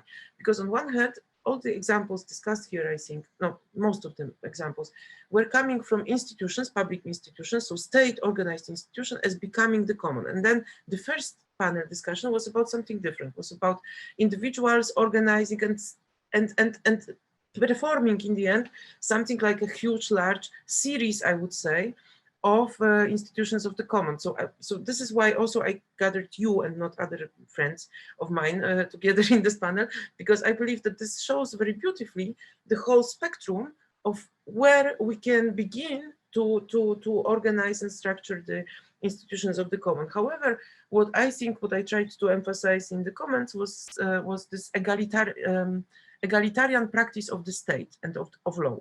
And I wouldn't forget about it, because in the time of precarious neoliberal economy and of scattering of the social into groups that are fueled to be in conflict. By the way, conflict is an element of the making, I think, of the institutions of the common. I don't believe in a situation where we're going to just smilingly enter our workplace. I mean, as much as I love utopia, and I would love to, you know, and I had experiences of utopian workplaces and utopian collaborations, really. They were just momentaneous. They were not expanded into a longer time. And on the other hand, the law as an institutionalized discourse, which teaches every single one of us about such notions as the citizen, for instance, or the human being, more interestingly, right? It instills in our practice, in our habitus as well, a certain vision and definition of commonality, of equality, of the concept of not just nation, which perhaps is not even a concept, a legitimate concept, but a notion of the people, right? And then this notion, this concept constitutes ontologically and psychologically, constitutes the basis and the common ground for many of us to even begin collaborating and to even begin treating the other human species as equal. I very firmly believe that in the common, in the contemporary reshufflement, deconstruction of the social structures, the law for some people and for some institutions becomes the only last factor that reminds us that we are actually equal. So this is the paradox, an institution which in 19th century used to be the violence, the expression of violence of the sovereign, of the institutionalized sovereign, be it a king, a royal sovereignty, or be it institutions of the state, today might become an ally for the most grassroots organizers who are claiming that we have the right to dignity at work, for instance, right?